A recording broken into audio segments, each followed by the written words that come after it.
ഓം കാർപ്പണ്യദോഷോപഗതസ്വഭാവകപൃച്ഛാമത്താം ധർമ്മസ്മൂഢതേതഃ യശ്രേയസ്യാ നിശ്ചിതം ബ്രൂഹിതന്മേ ശിഷ്യസ്യേഹം ശാതിമാം താം പ്രപന്നം. ഓം നമോ ഭഗവതേ വാസുദേവായ. നമോ ഭഗവതേ വാസുദേവായ. ഓം ശ്രീകൃഷ്ണായ പരബ്രഹ്മണേ നമ. എല്ലാ സജ്ജനങ്ങൾക്കും ഗുരുവായൂരപ്പൻ്റെ നാമത്തിൽ സാഷ്ടാംഗ പ്രണാമം. ഉത്തരഗീത 10 ശ്ലോകം വരെയാണ് കഴിഞ്ഞ ദിവസം നമ്മൾ ചിന്തിച്ചത്. 11 തൊട്ട് 15 വരെയുള്ള ശ്ലോകങ്ങളാണ് ഇനി നമുക്ക് ചിന്തിക്കേണ്ടത്. കുടദ്വയ വിനിർമുക്തോ വായുര്യത്ര വിലീയതേ തത്ര സംസ്ഥം മനഃകൃത്വ തം ധ്യായേൽ പാർത്ഥ ഈശ്വരം. നിഷ്കളം തം വിജാനീയാൾ ഷഡൂർമിരഹിതം ശിവം. പ്രഭാശൂന്യം മനഃശൂന്യം ബുദ്ധിശൂന്യം നിരാമയം. സർവശൂന്യം നിരാഭാസം സമാധിസ്യ ലക്ഷണം. ത്രിശൂന്യം യോ വിജാനീയാൽ സതു മുച്യതേ ബന്ധനാൽ. സ്വയമുച്ചലിതേ ദേഹേ ദേഹീന്യസ്തസമാധിനാ നിശ്ചലം തം വിജാനീയാൽ സമാധിസ്യ ലക്ഷണം. അമാത്രം ശബ്ദരഹിതം സ്വരവ്യഞ്ജനവർജിതം ബിന്ദുനാദ കലാതീതം യസ്തം വേദസ്സ വേദവിൽ.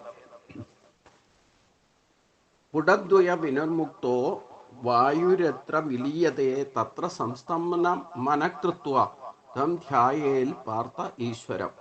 അല്ലയോ പാർത്ഥ, നാസാരന്ധ്രങ്ങളുടെ അകത്ത് പ്രവേശിക്കുന്ന വായുവിനെ ഏത് സ്ഥാനത്ത് വച്ചാണോ മോചനം ലഭിക്കുന്നത് ആ സ്ഥാനത്ത് മനസ്സിനെ നിർത്തി ഈശ്വരനെ ധ്യാനിക്കേണ്ടതാണ്.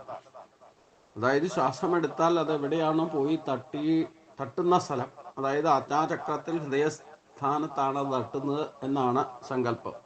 അപ്പോൾ അത് അവിടെ ആ ആജ്ഞാചക്രത്തിൽ തന്നെ ധ്യാനം ശീലിക്കണം എന്നാണ്. നാസാരന്ധ്രങ്ങൾ വഴി അകത്തേക്ക് പ്രവേശിക്കുന്ന ശ്വാസവായു കുണ്ഡലിനി ശക്തിയാൽ ബന്ധിതമായിട്ട് സകാരത്തിൽ ലയിച്ച് അധോ ഗാമിയായിത്തീരുന്നു. ആജ്ഞാസ്ഥാനത്ത് നിന്നും അത് വിശുദ്ധിയിലേക്ക് ഇറങ്ങുന്നു. അനന്തരം അനാഗതം, മണിപൂരകം, സ്വാധിഷ്ഠാനം തുടങ്ങി ദേശങ്ങൾ വഴി സഞ്ചരിച്ച് മൂലാധാര ഭാഗത്ത് എത്തിച്ചേരുന്നു.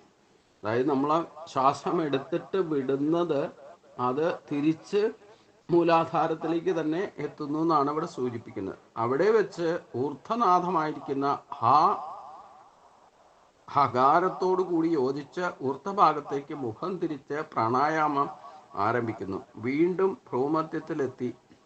ഭ്രൂമധ്യദേശത്തെത്തി വിലങ്ങത്തിൽ മുഖം തിരിഞ്ഞ് നാസികയിലൂടെ പുറത്തേക്ക് ഗമിക്കുന്നു. അടുത്ത നിമിഷത്തിൽ തന്നെ അകത്തേക്ക് പ്രവേശിച്ച് കുണ്ടലിനി ബന്ധത്തിൽ അകപ്പെട്ട് പ്രയാണ ചംക്രമണം അവിരാമം തുടർന്നുകൊണ്ടിരിക്കും.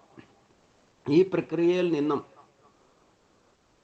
വായുവിന് ഒരിക്കലും മോചനം ലഭിക്കുന്നില്ല. വായുമുക്തമായിട്ട് ലയം പ്രാപിക്കുന്ന സ്ഥലത്താണ് മനസ്സിനെ നിർത്തി ഈശ്വര ധ്യാനം നടത്തേണ്ടത്. അത് സാധിക്കണമെങ്കിൽ യോഗമാർഗം അവലംബിച്ചേ മതിയാകും. ഹകാരത്തിലൂടെ മുകളിലേക്ക് വരുന്ന വായു വിശുദ്ധി സ്ഥാനം കഴിയുമ്പോൾ ഉപാസകൻ ലംബികാവിദ്യ പ്രയോഗിക്കണം. അഥവാ കേചരി മുദ്രയിലൂടെ നാസാരന്ധ്രങ്ങളുടെ അന്തർമുഖങ്ങളെ അടയ്ക്കണം. നാക്കിനെ കൊണ്ടാണ് ഈ നാസാരന്ധ്രങ്ങളെ അടയ്ക്കുന്ന കാര്യം പറയുന്നത്. അഥവാ നാക്കിനെ ചുരുട്ടി സ്ഥാപിച്ചും കേചരീയം ഉണ്ടാക്കാം എന്ന് പല പുസ്തകങ്ങളും എഴുതിയിട്ടുണ്ട്. പലരും ഈ പല വിഡ്ഢിത്തങ്ങൾ ചെയ്ത് അബദ്ധത്തിലാകുന്നുണ്ട്. അതുകൊണ്ട് കേചരി പ്രകാരം ലഭിക്കുന്ന വിദ്യയല്ല, അത് ഹംസയോഗിയായിരിക്കുന്ന ഗുരുവിൽ നിന്ന് ഉപദേശമായി സ്വീകരിക്കേണ്ടതാകുന്നു. അപ്പോൾ പ്രാണവായുവിന് വിലങ്ങത്തിൽ തിരിയുവാൻ കഴിയാതെയാകുന്നു. ഊർധ്വനാദിയുടെ മുകളിലേക്ക് പ്രവേശിച്ച് കേചരിയായിത്തീരുന്നു. ഇങ്ങനെ ചിതാകാശത്തിൽ എത്തിച്ചേരുന്ന വായു കുണ്ടലിനിയുടെ പിടിയിൽ നിന്നും മോചിതമായി കേവല കുംഭകം നേടി അവിടെ ലയിക്കുന്നു. ആ സ്ഥാനത്ത് തന്നെ മനസ്സിനെ നിർത്തി ഈശ്വര ധ്യാനം ചെയ്യണം. ഇതാണ് ഉത്തമമായ പരമേശ്വര ധ്യാനം. പക്ഷേ ഈ പറയുന്ന ശ്വസന പ്രക്രിയ എന്ന് പറയുന്നത്, ഈ ക്രിയായോഗമാണെന്ന് പറയുന്നത് ഇതൊരു കാരണവശാലും തന്നെ അഭ്യസിക്കാൻ ആരും ശീലിക്കരുത്. ഭഗവാൻ തന്നെ പറയുന്ന ഒരു ഇതിൽ നല്ലവണ്ണം അനുഭവ പരിചയമുള്ള ഗുരുക്കന്മാരിൽ നിന്ന് വേണം ഈ ഒരു വിദ്യ ശീലിക്കാൻ, അല്ലാതെ തന്നെ ആരും പ്രാക്ടീസ് ചെയ്യരുത് എന്ന് ഇതിൽ സൂചിപ്പിക്കുന്നുണ്ട്. അതുകൊണ്ട് ഇതൊരു ഗുരുവിൻ്റെ സാന്നിധ്യത്തിലേ ചെയ്യാവുള്ളൂ എന്ന് ഭഗവാൻ തന്നെ പറയുന്നുണ്ട്. കാരണം ഇത് വളരെയധികം ശ്രദ്ധിച്ച് ചെയ്യേണ്ട ഒരു കാര്യമാണെന്ന്. അതുകൊണ്ട് ഗുരുവിൻ്റെ സാന്നിധ്യത്തിൽ മാത്രമേ ഈ ശ്വസന ക്രിയായോഗം പ്രാക്ടീസ് ചെയ്യാവുള്ളൂ, തന്നെ ചെയ്യരുത്. ഞാൻ പറഞ്ഞത് അതുകൊണ്ടാണ് നമ്മൾ സ്വയം ശ്വാസത്തെ ശ്രദ്ധിച്ച് സാക്ഷിഭാവത്തിലിരിക്കുക. ഇവിടെയാണ് ധ്യാനം വേണ്ടത്. ഞാൻ തന്നെ ഇതിൽ ശ്വസന പ്രക്രിയയൊക്കെ ഓൺലൈൻ പ്രാക്ടീസ് ചെയ്തിട്ട് ഒരു ഗുരുവിൻ്റെ അടുത്ത് പോയി ദീക്ഷ എടുത്തു. അത് 4 ഘട്ടത്തിലാണ് ദീക്ഷ തന്നെ പൂർത്തിയാക്കുക. അപ്പോൾ ആദ്യത്തെ സ്റ്റെപ്പേ കഴിഞ്ഞിട്ടുള്ളൂ. അപ്പോൾ അതുകൊണ്ട് തന്നെ ആരും ഇത് പരിശീലിച്ച് വെറുതെ അഭ്യാസം കാണിക്കണ്ട എന്ന് ഞാൻ മുൻകൂർ പറയുന്നു.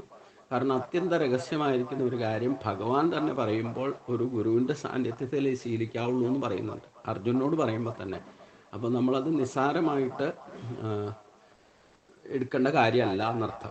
നമുക്ക് സാധാരണ ശ്വാസം, ഞാൻ പറഞ്ഞല്ലോ, ലളിതമായ മാർഗം ശരണാഗതി ഭക്തിയാണ് സാധാരണക്കാർക്ക് പറ്റുന്ന രീതി എന്ന് പറയുന്നത്. എന്തിനാണ് ഇത് പറയുന്നതെന്ന് ചോദിച്ചു കഴിഞ്ഞാൽ, എന്തിനാ ഉത്തരഗീത എടുത്ത് പറയുന്നതെന്ന് ചോദിച്ചു കഴിഞ്ഞാൽ, ഇങ്ങനെ ചില രഹസ്യങ്ങൾ കൂടി ഭഗവാൻ നമ്മളെ ഭക്തർക്ക് പറഞ്ഞ്, യോഗയൊക്കെ അഭ്യസിച്ച് ക്രിയായോഗമൊക്കെ ചെയ്ത് സിദ്ധി നേടുന്നവരൊക്കെ ഉണ്ട് ഇതിനിടയ്ക്ക്. നമുക്ക് യോഗമാർഗത്തിലൂടെ ആകാം, ജ്ഞാനമാർഗത്തിലൂടെ ആകാം, ശരണാഗതി ഭക്തിയിലൂടെ ആകാം. ഈ 3 മാർഗം ഏത് സ്വീകരിച്ചാലും എല്ലാവരും എത്തുന്നത് ഒരു സ്ഥലത്ത് തന്നെയായിരിക്കും. പക്ഷേ ഇതിൽ കുറച്ച് ഡ്യൂറേഷൻ സാധാരണ ഭക്തി കൊണ്ട്, നമുക്ക് ഭക്തി തന്നെ ഈ പ്രാരാബ്ധം ഒഴിവാക്കിയിട്ട് അചഞ്ചലമായ ഭക്തി ഉണ്ടാകുന്നില്ല എന്ന് ഗീതയും മഹാത്മ്യത്തിൽ തന്നെ ഭൂമിദേവി തന്നെ ഭഗവാനോട് പറയുന്നുണ്ടല്ലോ. നമുക്ക് തന്നെ പ്രാക്ടിക്കലി അറിയാം, പ്രാരാബ്ധം കാരണം നമുക്ക് ശ്രദ്ധയോടെ ഒരു നാമജപം പോലും ചെയ്യാൻ പറ്റാത്ത അവസ്ഥയാണ്. അപ്പം അതുകൊണ്ട് ഇതെന്തിനാന്ന് ചോദിച്ചു കഴിഞ്ഞാൽ, ഇങ്ങനെ ചില രഹസ്യങ്ങൾ കൂടി ഉണ്ട് എന്ന് നമ്മൾ അറിഞ്ഞിരിക്കണം. അല്ലാതെ നമ്മളിത് എടുത്തു ചാടിയിട്ട് സ്വന്തം ഇച്ഛയനുസരിച്ചുകൊണ്ട് ചെയ്ത് സിദ്ധി നേടാവുന്ന ഒരു കാര്യമല്ല ഇത്. ഇത് ലളിതമായ മാർഗം എങ്ങനെയാണ് എന്നെ പ്രാപിക്കേണ്ടത്, അർഹത എല്ലാവർക്കും ഉണ്ട്. അതിന് 3-4 മാർഗം ലളിതമായിട്ട് തന്നെ ഭഗവാൻ ഗീതയിൽ 4-ാം അധ്യായത്തിലൂടെ ജ്ഞാനകർമ്മ സന്യാസയോഗം പറയുന്നുണ്ട്. അതിലേത് മാർഗവും നമുക്ക് സ്വീകരിക്കാം. ഇല്ലേ, ഭക്തിയോഗത്തിൽ തന്നെ 2-3 മാർഗം സ്വീകരിക്കുന്നുണ്ട്. ആ ഭക്തിയോഗത്തിലെ മാർഗവും നമുക്ക് സാധാരണക്കാർക്ക് ചെയ്യാവുന്ന കാര്യമുള്ളൂ. അപ്പോൾ അതുകൊണ്ട് ഏത് മാർഗം സ്വീകരിച്ചാലും ആത്യന്തികമായിട്ട്, എത്ര കഠിനമായിരിക്കുന്ന ഈ യോഗ സിദ്ധിക്ക് വേണ്ടി ശ്രമിക്കുന്നവർക്ക് പോലും ആത്യന്തികമായിട്ട് ഭഗവാന്റെ കൃപ എപ്പോൾ ലഭിക്കുന്നു അവർക്ക് മാത്രമേ ഈ സിദ്ധിയും നേടാൻ സാധിക്കൂ. അപ്പോൾ ആത്യന്തികമായിട്ട് ഭഗവാന്റെ കൃപയാണ് നമുക്ക് വേണ്ടത്. ഭഗവാനെ പ്രീതിപ്പെടുത്തുക എന്നുള്ളതാണ്. പിന്നെ എന്തിനാണ് ഇതൊക്കെ ചർച്ച ചെയ്യുന്നതെന്ന് വെച്ച് കഴിഞ്ഞാൽ, ഇങ്ങനെ ചില കാര്യങ്ങൾ കൂടി ഭഗവാൻ പറഞ്ഞു തന്നിട്ടുണ്ട് എന്ന് നമ്മൾ അറിയണം. അതുകൊണ്ട് മാത്രമാണ് ഇത് എടുക്കുന്നത്. അപ്പം അതിന് മാത്രം ഗീത നന്നായിട്ട് പഠിച്ചിരിക്കണം. പഠിച്ചവർക്ക് ഇത് മനസ്സിലാകുക തന്നെയുള്ളൂ. അത് പഠിച്ചാൽ തന്നെ സാധാരണഗതിയിൽ ഞാൻ തന്നെ അത്രയൊരു ഇതിൽ പറയുന്ന രീതിയിൽ ഒരു ഉയർന്ന നിലയിലേക്ക് യോഗയിലും എത്തിയിട്ടില്ല. പ്രാണായാമമൊക്കെ ചെയ്യുന്നുണ്ടെങ്കിലും, ഈ ക്രിയായോഗം ആദ്യത്തെ ദീക്ഷ എടുത്തു, അതൊക്കെ പ്രാക്ടീസ് ചെയ്യുന്നുണ്ടെങ്കിൽ തന്നെ, ഈ സോഹംക്രിയൊക്കെ ചെയ്യുന്നുണ്ടെങ്കിലും അത്രമാത്രം ഒരു സിദ്ധിയിലേക്കോ ഇല്ലെങ്കിൽ അങ്ങനെ ഒരു ലെവലിലേക്ക് എത്തിയിട്ടില്ല. അതും ഗുരുവിൻ്റെ ഉപദേശം അനുസരിച്ച് തന്നെ എന്തെങ്കിലും സംശയം ഉണ്ടെങ്കിൽ വിളിച്ചു നോക്കുകയൊക്കെ ചെയ്യാറുണ്ട് ഞാൻ. അപ്പോൾ അതുകൊണ്ട് ഇത് തന്നെ എടുത്ത് ആരും പ്രാക്ടീസ് ചെയ്തത് എനിക്ക് അതേ പറയാനുള്ളൂ. അതാണ് പ്രത്യേകം ശ്രദ്ധിക്കേണ്ടത്. അപ്പോൾ അതുകൊണ്ട് ഇത് ഇങ്ങനെ ചില കാര്യങ്ങൾ ഭഗവാൻ അർജുനോട് രഹസ്യമായിട്ട് പറഞ്ഞു കൊടുത്തിട്ടുണ്ട് എന്നുള്ളത് നമ്മുടെ അറിവിലുണ്ടായിരിക്കുക. നമുക്ക് എപ്പോൾ യോഗ്യത വരുന്നോ, അർഹത എല്ലാവർക്കും ഉണ്ട്, യോഗ്യത വരികയും ഭഗവാന്റെ കൃപ ലഭിക്കുകയും ചെയ്യുമ്പോഴാണ് നമുക്ക് ആത്യന്തികമായിട്ട് ജീവൻ മുക്തഭാവത്തിലേക്ക് എത്താൻ സാധിക്കും. അത് സാധാരണ ലളിതമായ ഭക്തി കൊണ്ട് തന്നെ നമുക്കും ഈ ഈ ഒരു മാർഗം തുറന്നു കിട്ടുകയൊക്കെ ചെയ്യും. പക്ഷെ അതിന് കുറച്ച് ഡ്യൂറേഷൻ എടുക്കുന്നേ ഉള്ളൂ. എടുത്തോട്ടെ, നമ്മൾ ഈ ജന്മം കൊണ്ട് സാധിക്കാത്ത ഇത്രയും കാലം ഇതൊന്നും ചെയ്യാതിരുന്നതല്ലേ, ഈ ഭക്തിയുടെ രഹസ്യം തന്നെ മനസ്സിലാക്കിയിരുന്നില്ല. ഇപ്പൊ കുറേശ്ശെ മനസ്സിലാക്കി വരുന്നതുകൊണ്ട് നല്ല കാര്യം മാർഗത്തിൽ പ്രവേശിക്കുന്ന ഒരിക്കലും നശിക്കില്ല എന്ന് ഭഗവാൻ നമുക്ക് ഗ്യാരണ്ടി നൽകുന്നുണ്ട്. അതുകൊണ്ട് ഇനി വീണ്ടും വന്ന് ജനിക്കേണ്ടി വന്നാലും വേണ്ടില്ല, ഈ ഒരു പാതയിൽ ഇത്രയും അറിവ് വെച്ചുകൊണ്ടാണ് മരിക്കുന്നതെങ്കിൽ ഈ വാസനാബലത്താൽ തന്നെ അടുത്ത ജന്മത്തെ അതുപോലുള്ള ശ്രേഷ്ഠമായ കുലത്തിൽ വന്ന് ജനിക്കുമല്ലോ. അപ്പൊ അതുകൊണ്ട് തുടങ്ങി വെച്ചു എന്ന് ഓർത്തുകൊണ്ട് അതുകൊണ്ട് ദോഷമൊന്നും സംഭവിക്കില്ല, അവന് ഒരിക്കലും നാശം സംഭവിക്കില്ല എന്ന് ഭഗവാൻ ഗീതയിൽ 6-ാം അധ്യായത്തിൽ പറയുന്നത് ഓർത്തിരിക്കുക. പക്ഷേ ഇത് ഗുരുവിൻ്റെ സാന്നിധ്യത്തിൽ ഇനിയുള്ള ശ്ലോകങ്ങളിൽ തന്നെ ഭഗവാൻ പറയുന്നുണ്ട്. അത് ശ്രേഷ്ഠനായ ഒരു ഗുരുവിൻ്റെ സാന്നിധ്യത്തിൽ ഇതൊക്കെ പരിശീലിക്കാവുള്ളൂ എന്ന് ഭഗവാൻ തന്നെ അർജുനന് ഉപദേശിക്കുന്നുണ്ടെങ്കിൽ നമ്മളും ആ രീതിയിൽ തന്നെ എടുക്കണം അതിന്. നിഷ്കളം തം വിജാനിയാൽ ഷഡൂർമി രഹിതം ശിവം. ഇപ്രകാരം കേവല കുംഭകം നേടി, അതായത് ശാസ്ത്രഗതിയെ പൂർണ്ണമായിട്ട് നിർത്തുന്ന അവസ്ഥ. കേവല കുംഭകം എന്ന് പറഞ്ഞാൽ ശ്വാസപ്രശ്വാസങ്ങൾ ഇല്ലാതെ സ്ഥിതിയെ നിലനിർത്തുന്ന ഒരവസ്ഥയ്ക്കാണ് കേവല കുംഭകം എന്ന് പറയുന്നത്. ശ്വാസം നമുക്ക് അല്ലെങ്കിൽ തന്നെ ശ്വാസം എടുത്തിട്ട് രണ്ടാമത് അത് വിടുന്ന ഒരു സമയമുണ്ട്. ഇതിനിടയ്ക്ക് ഓട്ടോമാറ്റിക്കായിട്ട് കേവല കുംഭകം ലേശം സംഭവിക്കുന്നുണ്ട്. അതൊരു സെക്കൻഡ് തന്നെ ഉണ്ടോ എന്ന് ചോദിച്ചാൽ ഇല്ല. ശ്വാസം എടുത്തിട്ട് താഴേക്ക് വിടുന്നതിനിടയ്ക്ക് ഒരു ഗ്യാപ്പ്, അതേപോലെ വിട്ടിട്ട് തിരിച്ചെടുക്കുന്നതിനിടയ്ക്ക് ഒരു ഗ്യാപ്പ്, ഈ ഡ്യൂറേഷൻ തമ്മിൽ യോജിപ്പിക്കണം. അപ്പൊ ശ്വാസം പ്രക്രിയ ഇല്ലാതെ ഇരിക്കുന്ന അവസ്ഥയ്ക്കാണ്, അതായത് ശ്വാസം എടുക്കുകയും വിടാതെയും നമുക്ക് നിൽക്കാൻ സാധിക്കുന്ന, അത് കുമ്പിച്ച് നിർത്തുവല്ല, വിട്ടിട്ട് ശ്വാസം എടുക്കാതിരിക്കുകയല്ല ചെയ്യുക, അല്ലാതെ തന്നെ ശ്വാസം ഇല്ലാതെ നിൽക്കുന്ന, ആ ശ്വാസത്തെ നിശ്ചലമാക്കി നിൽക്കുന്ന അവസ്ഥയ്ക്കാണ് കേവല കുംഭകം എന്ന് പറയുന്നത്. അതുകൊണ്ട് കേവല കുംഭകം നേടി ധ്യാനം ഉപാസിച്ചുകൊണ്ട് വൈകാതെ തന്നെ നിഷ്കള ബ്രഹ്മ പ്രാപ്തിയിലേക്ക് എത്തുകയും ചെയ്യും. അതായത് ഈ ഒരു അവസ്ഥയിലേക്ക് എത്തിക്കഴിഞ്ഞാൽ ശരീരം സാക്ഷാൽ ഷഡൂർമിരഹിതനായിക്കൊണ്ട് സാക്ഷാൽ ശിവമയമായിത്തീരും. അതിൽ നിന്ന് വിശപ്പ്, ദാഹം, ശോകം, മോഹം, ജരാ, മൃത്യു ഇവയാണ് ഷഡൂർമികൾ എന്ന് പറയുന്നത്. കാമം, ക്രോധം, ലോഭം, ദോഷം അഥവാ മോഹം, മതം, മത്സര്യം ഇവകൾ മറ്റൊരു വിധത്തിലുള്ള ഷഡൂർമികളാണ്. ഈ തരത്തിലുള്ള ഷഡൂർമി ദ്വയങ്ങളെ ആ ഉപാസകൻ ജയിക്കും. പിന്നെ വിശപ്പും ദാഹവും ഇല്ല, ഇങ്ങനെയൊന്നുമില്ല. ഈ ടെക്നിക്കാണ് വിശ്വാമിത്രൻ ശ്രീരാമനും ലക്ഷ്മണനും ഉപദേശിച്ചത്, വിശപ്പും ദാഹവും ഇല്ലാതെ ഇരിക്കാൻ വേണ്ടിയിട്ട്. അപ്പോൾ അതിനു വേണ്ടിയിട്ട് ഈ ഒരു ടെക്നിക്ക് പറഞ്ഞു കൊടുത്തിട്ടാണ് പിന്നെ ശ്വാസം, വായു മാത്രം ഭക്ഷിച്ചുകൊണ്ടാണ് 14 വർഷം ലക്ഷ്മണൻ ജീവിച്ചത്. അപ്പം ഈ ഒരു അവസ്ഥയിലേക്ക് എത്തിയതിൻ്റെ പരിണതഫലമാണ് മേഘനാഥനെ കൊല്ലാൻ വേണ്ടിയിട്ട് ഒരു തയ്യാറെടുപ്പ്, ഒരു വ്രതം അനുഷ്ഠിക്കണം എന്ന് മുൻകൂട്ടി അറിയാമായിരുന്നത് കൊണ്ട് വിശ്വാമിത്രൻ തന്നെ ഇവർക്ക് വിശപ്പും ദാഹവും ഈ പറയുന്ന വികാര വിചാരങ്ങളെയൊക്കെ അടക്കാൻ വേണ്ടിയിട്ട് ഒരു മന്ത്രം പറഞ്ഞു കൊടുത്തിരുന്നു. ബല അതിബല എന്ന് പറയുന്നത്, ആ ബല അതിബല എന്ന് പറയുന്നത് ഈ ക്രിയായോഗമാണ്. അപ്പൊ അതുകൊണ്ട് അതെന്താ മന്ത്രം എന്നല്ല, അതൊരു രഹസ്യമാണ്. അതുകൊണ്ടാണ് അത് അവരെ വിശ്വാമിത്രനാണ് അവരെ പരിശീലിപ്പിച്ചതെന്ന് അർത്ഥം. അതിനുശേഷം ഒരിക്കലും ഫലമൂലാദികളൊക്കെ ശ്രീരാമൻ ഭക്ഷിച്ചിരുന്നു, പക്ഷെ ലക്ഷ്മണൻ ഒന്നും ഭക്ഷിച്ചിരുന്നില്ല. 14 വർഷക്കാലം മേഘനാഥനെ കൊല്ലുന്നത് വരെ ഒരു വായു ഭക്ഷണമല്ലാതെ, അതായത് ശ്വാസഗതിയിലാണ് ശരീരം പോലും നിലനിർത്തിയിരുന്നതെന്നർത്ഥം. അത് ഈ ടെക്നിക്കാണ് ഉപയോഗിച്ചത്. കേവല കുംഭകം നേടി ധ്യാനം ഉപാസിച്ച് കൊണ്ട് ഒട്ടും വൈകാതെ തന്നെ നിഷ്കള ബ്രഹ്മ പ്രാപ്തിയിലേക്ക് എത്തും. അപ്പം എന്നിട്ടും ചില സംശയങ്ങളൊക്കെ നമ്മളെപ്പോലുള്ളവർക്ക് വേണ്ടിയിട്ട് ലക്ഷ്മണൻ ശ്രീരാമനോട് ലക്ഷ്മണോപദേശ സംഗതിയിലൊക്കെ പറയുന്നൊക്കെ ഉണ്ട്. പക്ഷേ അന്നേരമൊന്നും ഈ 14 വർഷത്തിനിടയിൽ ഭക്ഷണം കഴിക്കാതിരിക്കുന്നതോ ഇല്ലെങ്കിൽ ഇതിനെപ്പറ്റിയൊന്നും നമുക്ക് രാമായണത്തിൽ ഒരിടത്തും കാണാൻ സാധിക്കില്ല.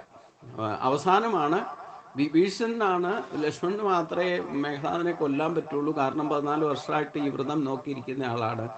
അതുകൊണ്ട് ലക്ഷ്മണന് കൊണ്ട് വേണം മേഘനാഥനെ കൊല്ലിക്കാൻ എന്ന് ശ്രീരാമനോട് തന്നെ പറയുന്നുണ്ട്. അപ്പം ആ സന്ദർഭത്തിൽ അറിയണം ഇത്ര കഠിനമായൊരു വിധം വായുഭക്ഷണം മാത്രമാണ് ലക്ഷ്മണൻ കഴിച്ചിരുന്നതെന്നൊക്കെ ആ ഒരു സന്ദർഭത്തിലാണ് നമുക്ക് തന്നെ മനസ്സിലാക്കാൻ സാധിക്കുക. അപ്പോൾ അതിൽ ഉപയോഗിച്ചിരുന്ന ബല അതിബല എന്ന് പറഞ്ഞ ടെക്നിക്ക് ഉപദേശിച്ചിരിക്കുന്നതും ചെയ്ത് കാണിച്ചു കൊടുത്തതും ഈ ക്രിയായോഗം പഠിപ്പിച്ചതും ആരാ? വിശ്വാമിത്രൻ.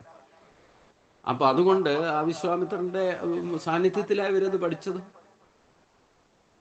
അത് ഇങ്ങനെ ഒരു ആവശ്യമുണ്ടെന്ന് മനസ്സിലാക്കിക്കൊണ്ട് നേരത്തെ തന്നെ അവരെ തയ്യാറെടുപ്പിച്ചിരുന്നു അർത്ഥം. അപ്പൊ അതുകൊണ്ട് അതിൽ നിന്ന് ഷഡൂർമിരഹിതമായിട്ട് സാക്ഷാൽ ശിവമയമായിട്ട് ശരീരം തീരും. അതാണ് എന്താ പറയുന്നത്, ശിവോഹം ശിവോഹം എന്ന് ശങ്കരാചാര്യർ തന്നെ നീ ആരാന്ന് ചോദിച്ചപ്പോൾ ഗുരുവിനോട് പോലും പറഞ്ഞത്.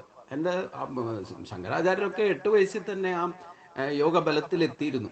അതുകൊണ്ടാണ് നമ്മൾ ചിന്തിക്കുന്ന പോലെയൊന്നുമല്ല, ആകാശമാർഗത്തിലൊക്കെയാണ് ഈ ദേശം മുഴുവൻ ഭാരത പര്യടനമൊക്കെ ആദ്യം പോയി ചെയ്തതൊക്കെ. ബദരിയിലൊക്കെ എത്തിയിരിക്കുന്നതൊക്കെ നമ്മൾ പോകുന്ന പോലെയൊന്നുമല്ല പോയേക്കണേ, ആകാശമാർഗത്തിൽ തന്നെ സഞ്ചരിച്ചിട്ടുണ്ട്. അത്രമാത്രം യോഗസിദ്ധി ഉണ്ടായിരുന്ന ആളാണ് ശങ്കരാചാര്യർ എന്നർത്ഥം. അപ്പോൾ ഈ അതിബല, ഈ ക്രിയായോഗമൊക്കെ പണ്ടേ പൂർവ്വജന്മത്തിലുള്ള വാസനാബലം ഉണ്ടായിരുന്നു. പിന്നെ ശിവന്റെ അവതാരമായിരുന്നു, ദക്ഷിണാമൂർത്തിയുടെ തന്നെ അവതാരമായിരുന്നു ആ, ഉം, ആ, ശങ്കരാചാര്യർ. അതുകൊണ്ട് ഈ പറയുന്ന സിദ്ധികളൊക്കെ ഈ ഷഡൂർമി രഹിതമായിരിക്കുന്ന നിഷ്കള ബ്രഹ്മത്തെ ഉപാസിച്ച് സിദ്ധി നേടിയ ആളായിരുന്നു എന്നർത്ഥം. അപ്പം ശരീരത്തെ വെയിറ്റ്ലെസ് ആക്കാനും ആകാശമാർഗത്തിൽ സഞ്ചരിക്കാനും ഉള്ള സിദ്ധി ഉണ്ടായിരുന്നു. അതിൻ്റെ ഏറ്റവും വലിയ തെളിവാണ് ഗുരുവായൂർ എൻ്റെ അടയാളമുണ്ട്, ആകാശമാർഗത്തിൽ സഞ്ചരിച്ചിരുന്നു എന്നുള്ളതിന്.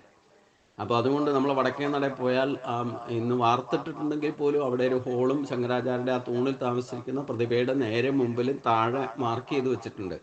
അവിടെ ശിവേലിക്ക് പോലും എഴുന്നേച്ചല് വരുമ്പോൾ വാദ്യങ്ങളൊക്കെ സൈലൻ്റ് ആകുന്നത് നമുക്ക് കാണാം ഓട്ടോമാറ്റിക്കായിട്ട്. ശങ്കരാചാര്യ ആകാശമാർക്ക് സഞ്ചരിക്കുമ്പം ഭഗവാൻ ഗുരുവായൂരപ്പൻ ശങ്കരാചാര്യ വലിച്ച് താഴെയിട്ട സ്ഥലമാണത്. അതിനുശേഷമാണ് ഇവിടുത്തെ പൂജ ചിട്ടപ്പെടുത്തി പോയാൽ മതി എന്ന് ഗുരുവായൂരപ്പൻ പറഞ്ഞതനുസരിച്ചുകൊണ്ട് പാർത്ഥസാരഥി പരിസരത്താണ് താമസിച്ചിരുന്നതെന്ന് പാർത്ഥസാരഥിയിൽ തന്നെ ശങ്കരാചാര്യരുടെ ഒരു പ്രതിഷ്ഠയൊക്കെ ഉണ്ട്. ഇതൊക്കെ പ്രത്യക്ഷത്തിലുള്ള ഉദാഹരണമാണ്. ഈ യോഗസിദ്ധിയൊക്കെ ഉണ്ടായിരുന്ന ആളാണ് ശങ്കരാചാര്യൻ. അപ്പോൾ കേരളത്തിൽ തന്നെ ഇങ്ങനെ ഒരു ബ്രാഹ്മണൻ സിദ്ധി നേടിയിട്ടുണ്ടായിരുന്നു എന്നുള്ളത് ബ്രാഹ്മണർക്ക് പോലും അറിയില്ല. കാരണം ഈ രഹസ്യമൊന്നും ആരും മനസ്സിലാക്കാൻ തയ്യാറല്ല. കുറച്ച് വേദം ചൊല്ലിയില്ലേ, കുറേ പൂജാദികളും ശാസ്ത്രാദികളും ഒക്കെ പഠിച്ചു എന്ന് പറഞ്ഞിട്ട് ഇതിൻ്റെ രഹസ്യത്തിലേക്ക് ആരും പോയിട്ടില്ല. ഭൗതികമായിട്ട് ജീവിക്കേണ്ട കർമ്മകാണ്ഡത്തിൽ കുടുങ്ങി കിടക്കുകയായിരുന്നു. അതുകൊണ്ടാണ് ശങ്കരാചാര്യനെ പോലെയുള്ളവരെന്ന് ശരിക്കും മനസ്സിലാക്കാൻ പോലും ബ്രാഹ്മണർക്ക് പോലും സാധിച്ചില്ലെങ്കിൽ ഞാൻ ബാക്കിയുള്ളവരുടെ കാര്യം പറയണം. അപ്പം അതുകൊണ്ട് ഈ ഇത്ര അത്യന്ത രഹസ്യമായിരിക്കുന്ന കാര്യമായതുകൊണ്ടാണ് ഭഗവാൻ തന്നെ പറഞ്ഞ ഗുരുവിൻ്റെ സാന്നിധ്യത്തിൽ ഇനിയുള്ള ശ്ലോകത്തിൽ തന്നെ ഭഗവാൻ വ്യക്തമാക്കി തരുന്നുണ്ട്. അതുകൊണ്ട് ഇത്തരത്തിലുള്ള ഷഡൂർമി ദ്വയങ്ങളെ ജയിക്കണം, അതാണ് ഈ ക്രിയയുടെ ഉദ്ദേശവും. ഇത് നമുക്ക് കുറേശ്ശെ ഭക്തി തുടങ്ങുമ്പോൾ തന്നെ ഇതൊക്കെ കുറേശ്ശെ നമുക്ക് അതിന് വേണ്ടിയിട്ട് മസിൽ പിടിച്ച് ഇത് ആർജിക്കണം എന്ന് പറഞ്ഞുകൊണ്ട് നടക്കൊന്നും വേണ്ട. നമ്മൾ ഭക്തി യോഗത്തിലേക്ക് വരുമ്പോൾ തന്നെ നമുക്ക് ഈ പറയുന്ന വിശപ്പ്, ദാഹം, ശോകം, മോഹം, ജര, മൃത്യു ഇവയെ ഒക്കെ കുറേശ്ശെ മനസ്സിലാക്കാനും അതേപ്പറ്റി നമുക്ക് ചഞ്ചല ചിത്തരാകാതിരിക്കാനുള്ള കഴിവൊക്കെ നമുക്ക് സ്വയം വന്നു ചേരും. പിന്നെ കാമക്രോധാദി വികാരങ്ങളെ മനുഷ്യനല്ലാതാക്കി തീർക്കുന്ന വികാര വിചാരങ്ങളൊക്കെ തന്നെ നമുക്ക് അത് ശോഷിച്ച് അതൊന്നും ഇല്ലാതെ എപ്പോഴും പ്രസന്നചിത്തനായിട്ടിരിക്കാനുള്ള കഴിവൊക്കെ സാധാരണ ലളിതമായ ഭക്തി കൊണ്ട് തന്നെ സാധിക്കും. യാതൊരു സംശയമില്ല. എന്നോട് തന്നെ ആരെങ്കിലും ദേഷ്യപ്പെട്ട് സംസാരിച്ചപ്പോലും ആ ദേഷ്യമില്ലാതെ നിൽക്കാനും ഇല്ലെങ്കിൽ അവിടെയൊക്കെ നിസ്സംഗഭാവത്തിൽ നിൽക്കാനും ഒക്കെ ഉള്ള പക്വത ഇപ്പം തന്നെ വന്നതാ. പണ്ടൊക്കെ എനിക്ക് ഭയങ്കരമായിട്ട് ദേഷ്യം വരുമായിരുന്നു, കൈ കിട്ടുന്ന വെച്ചിട്ട് പ്രയോഗിക്കുമായിരുന്നു. അപ്പം അങ്ങനെയൊക്കെ ഒരു അവസ്ഥയൊക്കെ ഉണ്ടായിരുന്നു. പക്ഷേ ഈ ഭക്തിയുടെ യഥാർത്ഥ ഭാവത്തിലേക്ക് വന്നപ്പോൾ നമുക്ക് തന്നെ പക്വത വരും. ഈ പറയുന്ന ഷഡൂർമിരഹിതമായ അവസ്ഥയൊക്കെ നമ്മൾ ഏതെങ്കിലും ഘട്ടത്തിലൊക്കെ നമുക്ക് ഭക്തിയുടെ പ്രഭാവത്തിൽ പ്രകടമാകാൻ തുടങ്ങും. യാതൊരു സംശയമില്ല കാര്യത്തിൽ. അപ്പം ഈ നമ്മൾ നല്ലത് ഉദ്ദേശിച്ചുകൊണ്ട് നിഷ്കളങ്കമായിട്ട് നല്ലത് ഉദ്ദേശിച്ചുകൊണ്ട് നല്ല മനസ്സോടുകൂടി എന്ത് കാര്യം അറിഞ്ഞുകൊണ്ട് ആർക്കും ദോഷം വരുത്താതെ വേദനിപ്പിക്കാതെ ഒക്കെ നമ്മൾ മുന്നോട്ട് പോവുകയാണെങ്കിൽ നന്മയുടെ മാർഗത്തിൽ സഞ്ചരിക്കുന്നവർക്ക് ഒരിക്കലും നാശം സംഭവിക്കില്ല എന്ന് ഭഗവാൻ പറഞ്ഞിട്ടുണ്ടല്ലോ. ഇതൊക്കെ നമുക്ക് ബേസിക് തിയറിയാണ്.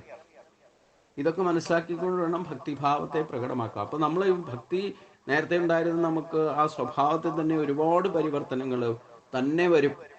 ഈ ഭക്തി മാർഗത്തിലേക്ക് നമ്മൾ യഥാർത്ഥത്തിൽ ഈ വക കാര്യങ്ങളൊക്കെ സത്സംഗത്തിലൂടെ ഒക്കെ മുന്നോട്ട് പോകുമ്പോൾ തന്നെ ഈ പറയുന്ന ഷഡ്ഡോർമി രഹിതമായിട്ടുള്ള ജീവിതം നമുക്ക് നയിക്കാൻ തുടങ്ങുമ്പോഴാണ് അനായാസന ജീവിതം, മറ്റൊരാളെ വേദനിപ്പിക്കാതെ ബുദ്ധിമുട്ടിക്കാതെ സ്വയം ബുദ്ധിമുട്ടാതെ നമുക്ക് ജീവിക്കാനുള്ള ആ ടെക്നിക്കൊക്കെ നമുക്ക് തന്നെ സ്വഭാവത്തിൽ സ്വഭാവ ശുദ്ധീകരണത്തിലൂടെ വരും. ഈ യമനിയമങ്ങളൊക്കെ നമ്മൾ എന്തൊക്കെയാണെന്ന് അറിഞ്ഞിട്ട് ശീലിക്കൊന്നും വേണ്ട. യഥാർത്ഥ ശരണാഗതി ഭക്തിയിലേക്ക് വന്നാൽ ഈ യമനിയമങ്ങളൊക്കെ നമ്മുടെ സ്വഭാവത്തിൽ പ്രകടമാകാൻ തുടങ്ങും. പിന്നെ എന്തൊക്കെയാണെന്ന് അറിഞ്ഞിരിക്കുന്നത് നല്ലതാണെന്ന് മാത്രം. എന്നാലേ നമ്മളിലും ഇത് ഇങ്ങനെ ഒരു ഭാവം വരുന്നുണ്ടെങ്കിൽ നമുക്ക് തിരിച്ചറിയാൻ പറ്റില്ല. ഇന്നതാണ് പതഞ്ജലി മഹർഷി പറഞ്ഞേക്കുന്ന യമനിയമങ്ങൾ, ഇതാണ്, ഇതെനിക്കിപ്പോൾ സാധിക്കുന്നുണ്ടെന്നുള്ള ഒരു കൺഫർമേഷൻ പ്രമാണമായിട്ട് അത് മാറും. അതാണ് യഥാർത്ഥത്തിൽ ഭക്തിയുടെ ഏറ്റവും വലിയ രഹസ്യം എന്ന് പറയുന്നത്. നമ്മൾ അനുഭൂതിയിലൂടെ അറിയാന്ന് പറഞ്ഞാൽ ഇതാണ്. ഈ പറയുന്ന ശാസ്ത്രങ്ങളിൽ പറയുന്ന ഷഡൂർമിരഹിതമായ ജീവിതം എന്ന് പറയുന്നത് നമ്മുടെ സ്വഭാവത്തിലൂടെ നമ്മൾ അനുഭവിച്ചറിയണം. നമുക്ക് മാത്രമേ തിരിച്ചറിയാൻ സാധിക്കുള്ളൂ. മറ്റുള്ളവർക്ക് ചിലപ്പോൾ അത് അത്രയധികം ഇൻവോൾവ്മെൻറ്റോടുകൂടി ശ്രദ്ധിച്ചാൽ മാത്രമേ നമ്മുടെ ഈ സ്വഭാവത്തിലുള്ള പരിവർത്തനമൊക്കെ മറ്റുള്ളവർക്ക് മനസ്സിലാവും. കാരണം എത്ര കൂടെ ജീവിച്ചാലും വേണ്ടില്ല ഒരാളെ മനസ്സിലാക്കാനുള്ള ആ തത്തുല്യ ഭാവം, മനസ്സിന്റെ വേവ് ലെന്താന്ന് പറയാം, അത് ഒരേ ലെവലിൽ നിൽക്കുമ്പോൾ മാത്രമേ ഒരാളെ മനസ്സിലാവുള്ളൂ എന്നർത്ഥം. ഇല്ലെങ്കിൽ മനസ്സിലാവില്ല. എത്ര പറഞ്ഞു ആരെയും തെറ്റ് പറഞ്ഞിട്ട് കാര്യമൊന്നുമില്ല. എന്തുകൊണ്ടാണ് എന്നെ മനസ്സിലാക്കാത്തതെന്നും ചോദിച്ചിട്ട് കാര്യമൊന്നുമില്ല. അത് മനസ്സിലാക്കണം എന്നുണ്ടെങ്കിൽ അതിനുള്ള ആ ഒരു ലെവലിലേക്ക് ഭക്തിയുടെ യോഗത്തിൽ നമ്മൾ എത്തണം. അതിനാരും അതിനുള്ള പക്വത. അപ്പോൾ ഒരു കുടുംബത്തിൽ തന്നെ 2-3 പേരുണ്ടെങ്കിൽ അവർ ഭക്തിയുടെ ലെവൽ ഒരേപോലെ ആണെന്ന് വെച്ച് കഴിഞ്ഞാൽ മനസ്സൊക്കെ തന്നെ ചോദിക്കാതെ തന്നെ ചില കാര്യങ്ങളൊക്കെ ചെയ്യാനൊക്കെ തുടങ്ങും. നമ്മൾ പറയേണ്ട ആവശ്യമൊന്നുമില്ല. മനസ്സറിഞ്ഞുകൊണ്ട് തന്നെ ഒരാളുടെ മനസ്സ് മറ്റൊരാൾ മനസ്സിലാക്കിക്കൊണ്ട് എന്താ വേണ്ടതെന്നും പറയേണ്ട ആവശ്യമില്ല. നമ്മൾക്ക് മനസ്സിൽ തോന്നിയ കാര്യം അവർ ചിന്തിക്കുകയും പറയുകയും ചെയ്യും. അവരുടെ മനസ്സിൽ എന്താ ചിന്ത, അവരുടെ എന്താ മനസ്സിൽ ഈ നമുക്ക് മനസ്സിലാക്കാൻ സാധിക്കും. അത്രമാത്രം ഭക്തിയുടെ രഹസ്യം അതാണ്. കാരണം നമ്മുടെ ടോട്ടലി നോക്കിക്കഴിഞ്ഞാൽ ഈശ്വരൻ നമുക്ക് തന്നിരിക്കുന്ന ശക്തികളൊക്കെ എല്ലാവർക്കും ഒരു 50% ശക്തി എല്ലാവർക്കും കോമൺ ആയിട്ട് വിതരണം ചെയ്തിട്ടുണ്ട്. അത് നിജപ്പെടുത്തിയും വെച്ചിട്ടുണ്ട്. പക്ഷേ നമ്മുടെ ഈ സ്വഭാവത്തിലുള്ള വ്യത്യാസം കൊണ്ടാണ് ഈ വേവ് ലെങ്ത് ഒരുപോലെ അല്ലാതെ പോകുന്നത്. ഇതാണ് ഏറ്റവും വലിയ പ്രശ്നം. അതിനാണ് സ്വഭാവ ശുദ്ധീകരണം നടത്തുന്നത്. എത്ര പേര് സ്വഭാവ ശുദ്ധീകരണം നടത്തുന്നോ ഈ ഷഡോർമിരഹിതമായ സ്ഥിതിയിലേക്ക് എത്തുന്നു. അവരുടെയൊക്കെ മനസ്സും ചിന്തയും വാക്കും പ്രവൃത്തിയും ഒക്കെ ഒന്നായിത്തീരും. അവരുടെയൊക്കെ ലക്ഷ്യവും ഒന്നായിത്തീരും. അവിടെയാണ് ശരിക്കും ഐക്യമത്യം ഉണ്ടാകുക. അപ്പൊ അതുകൊണ്ട് കുടുംബത്തിൽ പോലും സന്തോഷം ഉണ്ടാകണമെങ്കിൽ എല്ലാവരുടെ മനസ്സും ഒരുപോലെ ആയാൽ കുടുംബ സന്തോഷം ഉണ്ടാവും.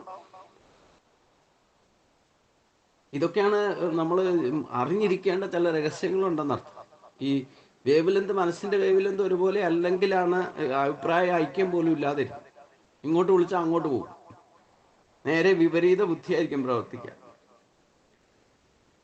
അപ്പൊ അതുകൊണ്ട് ബലാതിബല എന്ന് പറയുന്നത് തന്നെ നമുക്ക് ആഹാരം കൺട്രോള്, ഈ പറയുന്ന അഷ്ടാംഗ യോഗത്തിന്റെ സിദ്ധികളൊക്കെ ഈ പറയുന്നതിൽ തന്നെ നമുക്ക് കുറേശ്ശെ കൈവരുത്താൻ സാധിക്കും. അഷ്ടാംഗയോഗം അനുസരിച്ചാൽ തന്നെ ഈ പറയുന്ന ഷഡൂർമിരഹിതമായ ജീവിതത്തിലേക്ക് അപ്പോഴാണ് നമ്മൾ ശരിക്കും ജീവിതം ആസ്വദിക്കാൻ സാധിക്കുക. ഈ സുഖദുഃഖങ്ങളൊന്നും ഇല്ലാത്തൊരവസ്ഥയിൽ നമുക്ക് വികാരങ്ങൾക്ക് അടിമയാകാതെ ജീവിക്കുന്ന അവസ്ഥയാണ് അനായാസന ജീവിതം എന്ന് പറയുന്നത്. ഇതാണ് ജീവൻ മുക്തി ഭാവം. ഇത് ജീവിച്ചിരിക്കുമ്പോൾ തന്നെ അനുഭവിച്ചറിയണം. അപ്പൊ അതുകൊണ്ട് പിന്നീട് 12ാമത്തെ ശ്ലോകത്തിൽ പറയുന്നത് പ്രഭാശൂന്യം മനഃശൂന്യം ബുദ്ധിശൂന്യം നിരാമയം സർവശൂന്യം നിരാഭാസം സമാധിസ്ഥ ലക്ഷണം ത്രിശൂന്യം യോ വിജാനിയാൽ സതു ഉച്ചതേ ബന്ധനാൽ. ഉപാസകൻ ധ്യാനിച്ചുകൊണ്ടിരിക്കുമ്പോൾ തന്നെ അവന്റെ ശരീര അന്തർഭാഗത്ത് ഒരു പ്രഭാപൂരം പ്രത്യക്ഷപ്പെടുന്നതാണ്.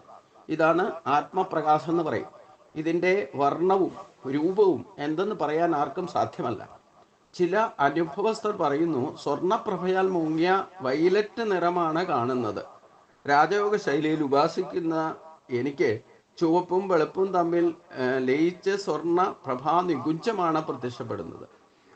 ഇപ്രകാരമുള്ള വ്യത്യാസങ്ങൾ ഉപാസകരുടെ ശൈലിയെയും മാനസികാവസ്ഥയെയും ആസ്പദമാക്കി കൊണ്ടാണ് ഉണ്ടാകുന്നത്. അപ്പൊ നമ്മുടെ മാനസിക നില ഓരോരുത്തരുടെയും സ്വഭാവം അനുസരിച്ചുകൊണ്ട് വ്യത്യാസമുണ്ടാകും. അതുകൊണ്ടാണ് യുക്തിസഹജമായിട്ട് വേണം അവരവരുടെ സ്ഥിതിയും അവരവരുടെ ഇതുവരെയുള്ള യോഗ്യതയും അർഹതയും ഒക്കെ മനസ്സിലാക്കിക്കൊണ്ടാണ് അവർക്ക് ഈ സ്ഥിതിയെ അറിയാൻ കഴിയുക. അപ്പൊ എല്ലാവർക്കും ഈ പറയുന്ന സ്ഥിതിയിലേക്ക് എത്തിയാൽ ഇപ്പോൾ എനിക്കുണ്ടാകുന്ന അതേ അനുഭവം തന്നെയാ, ഇല്ലെങ്കിൽ ആ രീതിയിലായിരിക്കണം, ഒരേ കളറിൽ, അല്ലെങ്കിൽ ആത്മപ്രകാശം എന്ന് പറഞ്ഞാൽ തന്നെ ഒരേ രീതിയിലായിരിക്കണം കാണണം നിർബന്ധമൊന്നുമില്ല. അവരുടെ മാനസിക സ്ഥിതി അനുസരിച്ചുകൊണ്ടായിരിക്കും അതിനെ നമ്മൾ അനുഭവിച്ചറിയാന്നർത്ഥം. അതുകൊണ്ട് ഇവിടെ വ്യാഖ്യാതാവ് പറഞ്ഞു, ഞാൻ രാജയോഗ ശൈലിയിൽ ഉപാസിക്കുന്ന എനിക്ക് ചുവപ്പും വെളുപ്പും തമ്മിൽ ലയിച്ച സ്വർണ പ്രഭാ കുഞ്ചമാണ് പ്രത്യക്ഷപ്പെടാറുള്ളത്. ഇപ്രകാരമുള്ള വ്യത്യാസം ഉപാസകരുടെ ശൈലിയെയും മാനസികാവസ്ഥയെയും ആസ്പദമാക്കിക്കൊണ്ടായിരിക്കും പ്രകടമാകുക എന്നതും നമ്മൾ അറിഞ്ഞിരിക്കണം. പ്രഭാദർശനം ഉണ്ടാകുന്നത് ധ്യാനത്തിന്റെ ശൈവഘട്ടത്തിലാണ്. അപ്പോൾ പ്രഭ ദർശിക്കുവാനും ആസ്വദിക്കാനും മനസ്സും അതിൻ്റെ അവസ്ഥാഭേദങ്ങളായിരിക്കുന്ന ചിത്തം, ബുദ്ധി, അഹങ്കാരം മുതലായവയും നിലനിൽക്കുന്നു. ധ്യാനം ശൈവാവസ്ഥയിൽ നിന്നും ഉയരുന്നതോടെ ക്രമത്തിൽ പ്രഭ ഇല്ലാതാകും. മനസ്സും ബുദ്ധിയും ശൂന്യമാകുന്നു. പ്രാണനും സ്പന്ദനവും നിലനിൽക്കുന്നു. സർവവും ശൂന്യമാകുന്നു, നിരാഭാസമായി തീരുന്നു. അതായത് ഈശ്വരനെ ആഭാസിക്കുന്നു അഥവാ ആക്ഷേപിക്കുന്ന ബിംബങ്ങളും, അതായത് ഉപാധി സ്വീകരിച്ചാൽ ആ ബിംബങ്ങളും രൂപങ്ങളും തന്ത്രമന്ത്രങ്ങളും സർവവും ഇല്ലാതാകും. ഇതൊരു അലട്ടലുമില്ലാതെ തന്നെ അവൻ ആനന്ദമയനായി തീരും. ഈ സമാധി ലക്ഷണമാണ് പ്രഭയും. അതാണ് സമാധിസസ്യ ലക്ഷണം എന്ന് പറഞ്ഞത്. ഈ സമാധി ലക്ഷണമാകുന്നു. ഇതാണ് സമാധിയുടെ ലക്ഷണം. പ്രഭയും മനസ്സും ബുദ്ധിയും ശൂന്യമായി തീരുന്ന ഉപാസകൻ നിരാഭാസവും നിരാമയവുമായിരിക്കുന്ന നിർവികൽപ്പ സമാധിയിൽ വിഹരിക്കുന്നു. അപ്പോൾ അവൻ എല്ലാ ബന്ധങ്ങളിൽ നിന്നും മോചനായിത്തീരും. ഇതാണ് ജീവൻ മുക്തഭാവം. ഗീതയിൽ ഇത് പറഞ്ഞിരിക്കുന്നത് നിർമ്മാനമോഹാൻ യഥസംഗദോഷ അധ്യാത്മനിത്യാം വിനിവർത്തകാമക ദ്വന്ദ്വൈർവിമുക്ത സുഖദുഃഖ സഞ്ചയ് ഗച്ഛന്ത്യമൂഢ പദം അവ്യയം തത്. ഈ ഷഡൂർമിരഹിതമായ ആധ്യാത്മിക അവസ്ഥയിൽ എത്തിയവർക്ക് കിട്ടുന്ന പദമാണ് നമ്മുടെ മൂഢത്വം മുഴുവൻ പോയിട്ട് ശ്രേഷ്ഠമായ പദത്തിലേക്ക് വരിക. ദ്വന്ദ്ഭാവം ഇല്ലാതെ വരിക, സുഖദുഃഖത്തെ മുഴുവൻ ജയിച്ചവനായിട്ട് മാറുക, സംഘദോഷങ്ങളെ ജയിച്ചവനായിട്ട് വരിക. ഇതൊക്കെയാണ് ഈ 5-ാമത്തെ ശ്ലോകത്തിൽ ഗീതയിൽ പറയുന്നതെന്നർത്ഥം. ഇത് തന്നെയാണ് സാധാരണ നിലയിലുള്ള ഭക്തിയിലൂടെ തന്നെ നമുക്ക് ഈ ഒരു അവസ്ഥയിലേക്ക് എത്തിച്ചേരാൻ സാധിക്കും. അതിനെയും ബലം പിടിച്ച ക്രിയായോഗമൊന്നും നമ്മൾ പ്രാക്ടീസ് ചെയ്തില്ലെങ്കിൽ തന്നെ കലിയുഗത്തിൽ നാമസങ്കീർത്തനം യസ്യ സർവഭാവ പ്രണാശനം പ്രണാമോ ദുഃഖശമനം തം നമാമി ഹരിം പരം എന്ന് ഭാഗവതം പറഞ്ഞ് സമർത്ഥിക്കുന്നുണ്ടെങ്കിൽ ഈ ഒരു മാർഗം തന്നെയാണ് നമുക്ക് സാധാരണക്കാർക്ക് അവലംബിക്കാൻ ഉത്തമമായിട്ട്. കലിയുഗത്തിൽ വന്ന് ജനിച്ചല്ലോ, ഇതൊക്കെ അറിയാൻ മഹാഭാഗ്യം സിദ്ധിച്ചല്ലോ. ആ ഒരൊറ്റ ഭാഗ്യം മതി. ഇത് ശരീരത്തോട് കൂടിയിരിക്കുമ്പോൾ തന്നെ ഇത് മാത്രം പ്രാക്ടീസ് ചെയ്താൽ മതി. അതുകൊണ്ട് ഞാൻ എല്ലാവർക്കും ലളിതമായിട്ട് വിഷ്ണു സഹസ്രനാമം ദിവസവും ജപിക്കൂ, ഗീതയിലെ ഒരു അധ്യായമെങ്കിലും ദിവസവും വായിക്കൂ. തന്നെ നമുക്ക് ഈശ്വരപ്രാപ്തിയിലേക്ക് ഭഗവാൻ എത്തിക്കും. യാതൊരു സംശയമില്ല. നല്ല കാര്യങ്ങൾ ചെയ്യുന്നവർക്ക് ഒരിക്കലും നാശം സംഭവിക്കില്ല. ഇനി വീണ്ടും വന്ന് ജനിക്കേണ്ടി വന്നാലും അതേപോലെ ശ്രേഷ്ഠമായ കുലത്തിൽ ഈ വാസനാബലത്തിൽ വന്ന് തന്നെ ജപിക്കാം. അതുകൊണ്ട് മരണത്തെ ഒരിക്കലും ഭയപ്പെടേണ്ടതില്ല. ഒരു റിപ്പയറിംഗ് നടത്തേണ്ട ആവശ്യമില്ല. നമ്മുടെ ശരീരം ജീർണിച്ചു പോയാൽ പുതിയത് കിട്ടും. പിന്നെ എന്തിനു പേടിക്കണം? ആ ഒരു ജീവൻ മുക്തഭാവം നമ്മൾ ഈ ജന്മത്തിൽ അനുഭവിച്ചറിയണം. അപ്പം ഈ ശരീരം നഷ്ടപ്പെട്ടാലും എന്തായാലും നഷ്ടപ്പെടും. എന്തെങ്കിലുമൊക്കെ വന്നിട്ട് ജീർണിച്ചത് ഇല്ലാതെയാവും. അതിന് ഈ ജന്മത്തിലെ ആയുസ് എത്ര കരുതിയിട്ടുണ്ടോ, ശരീരത്തിന്റെ സ്ഥിതി എത്രയാന്ന് ആദ്യ ശ്വാസം എടുത്തു അവസാന ശ്വാസം എന്ന് പറയുന്നതൊക്കെ നിശ്ചയിച്ചിട്ടുണ്ട്. ഇതിനിടയ്ക്ക് നമുക്ക് ഇതൊക്കെ കാര്യങ്ങളൊക്കെ അറിഞ്ഞുകൊണ്ട് കുറച്ച് മനസ്സിലാക്കിയിട്ട് ശരീരം ത്യജിച്ചാൽ ഈ മരണഭയം തന്നെ നമ്മളെ ഇല്ലാതെയാകും. അതാണല്ലോ ഏറ്റവും വലുത് നമുക്ക് വേണ്ടത്. ഏറ്റവും വലിയ ഭയം എന്താ? നമുക്ക് എല്ലാവർക്കും കിട്ടിയിരിക്കുന്ന ഒരേ ഒരു വാസനാബലമാണ് ഈ മരണഭയം എന്ന് പറയുന്നത്. എല്ലാ ജീവജാലങ്ങൾക്കും ഉണ്ട്. പ്രാണികളായിട്ട് ജനിച്ചവർക്ക് എല്ലാവർക്കും ഉണ്ട് ഈ മരണഭയം.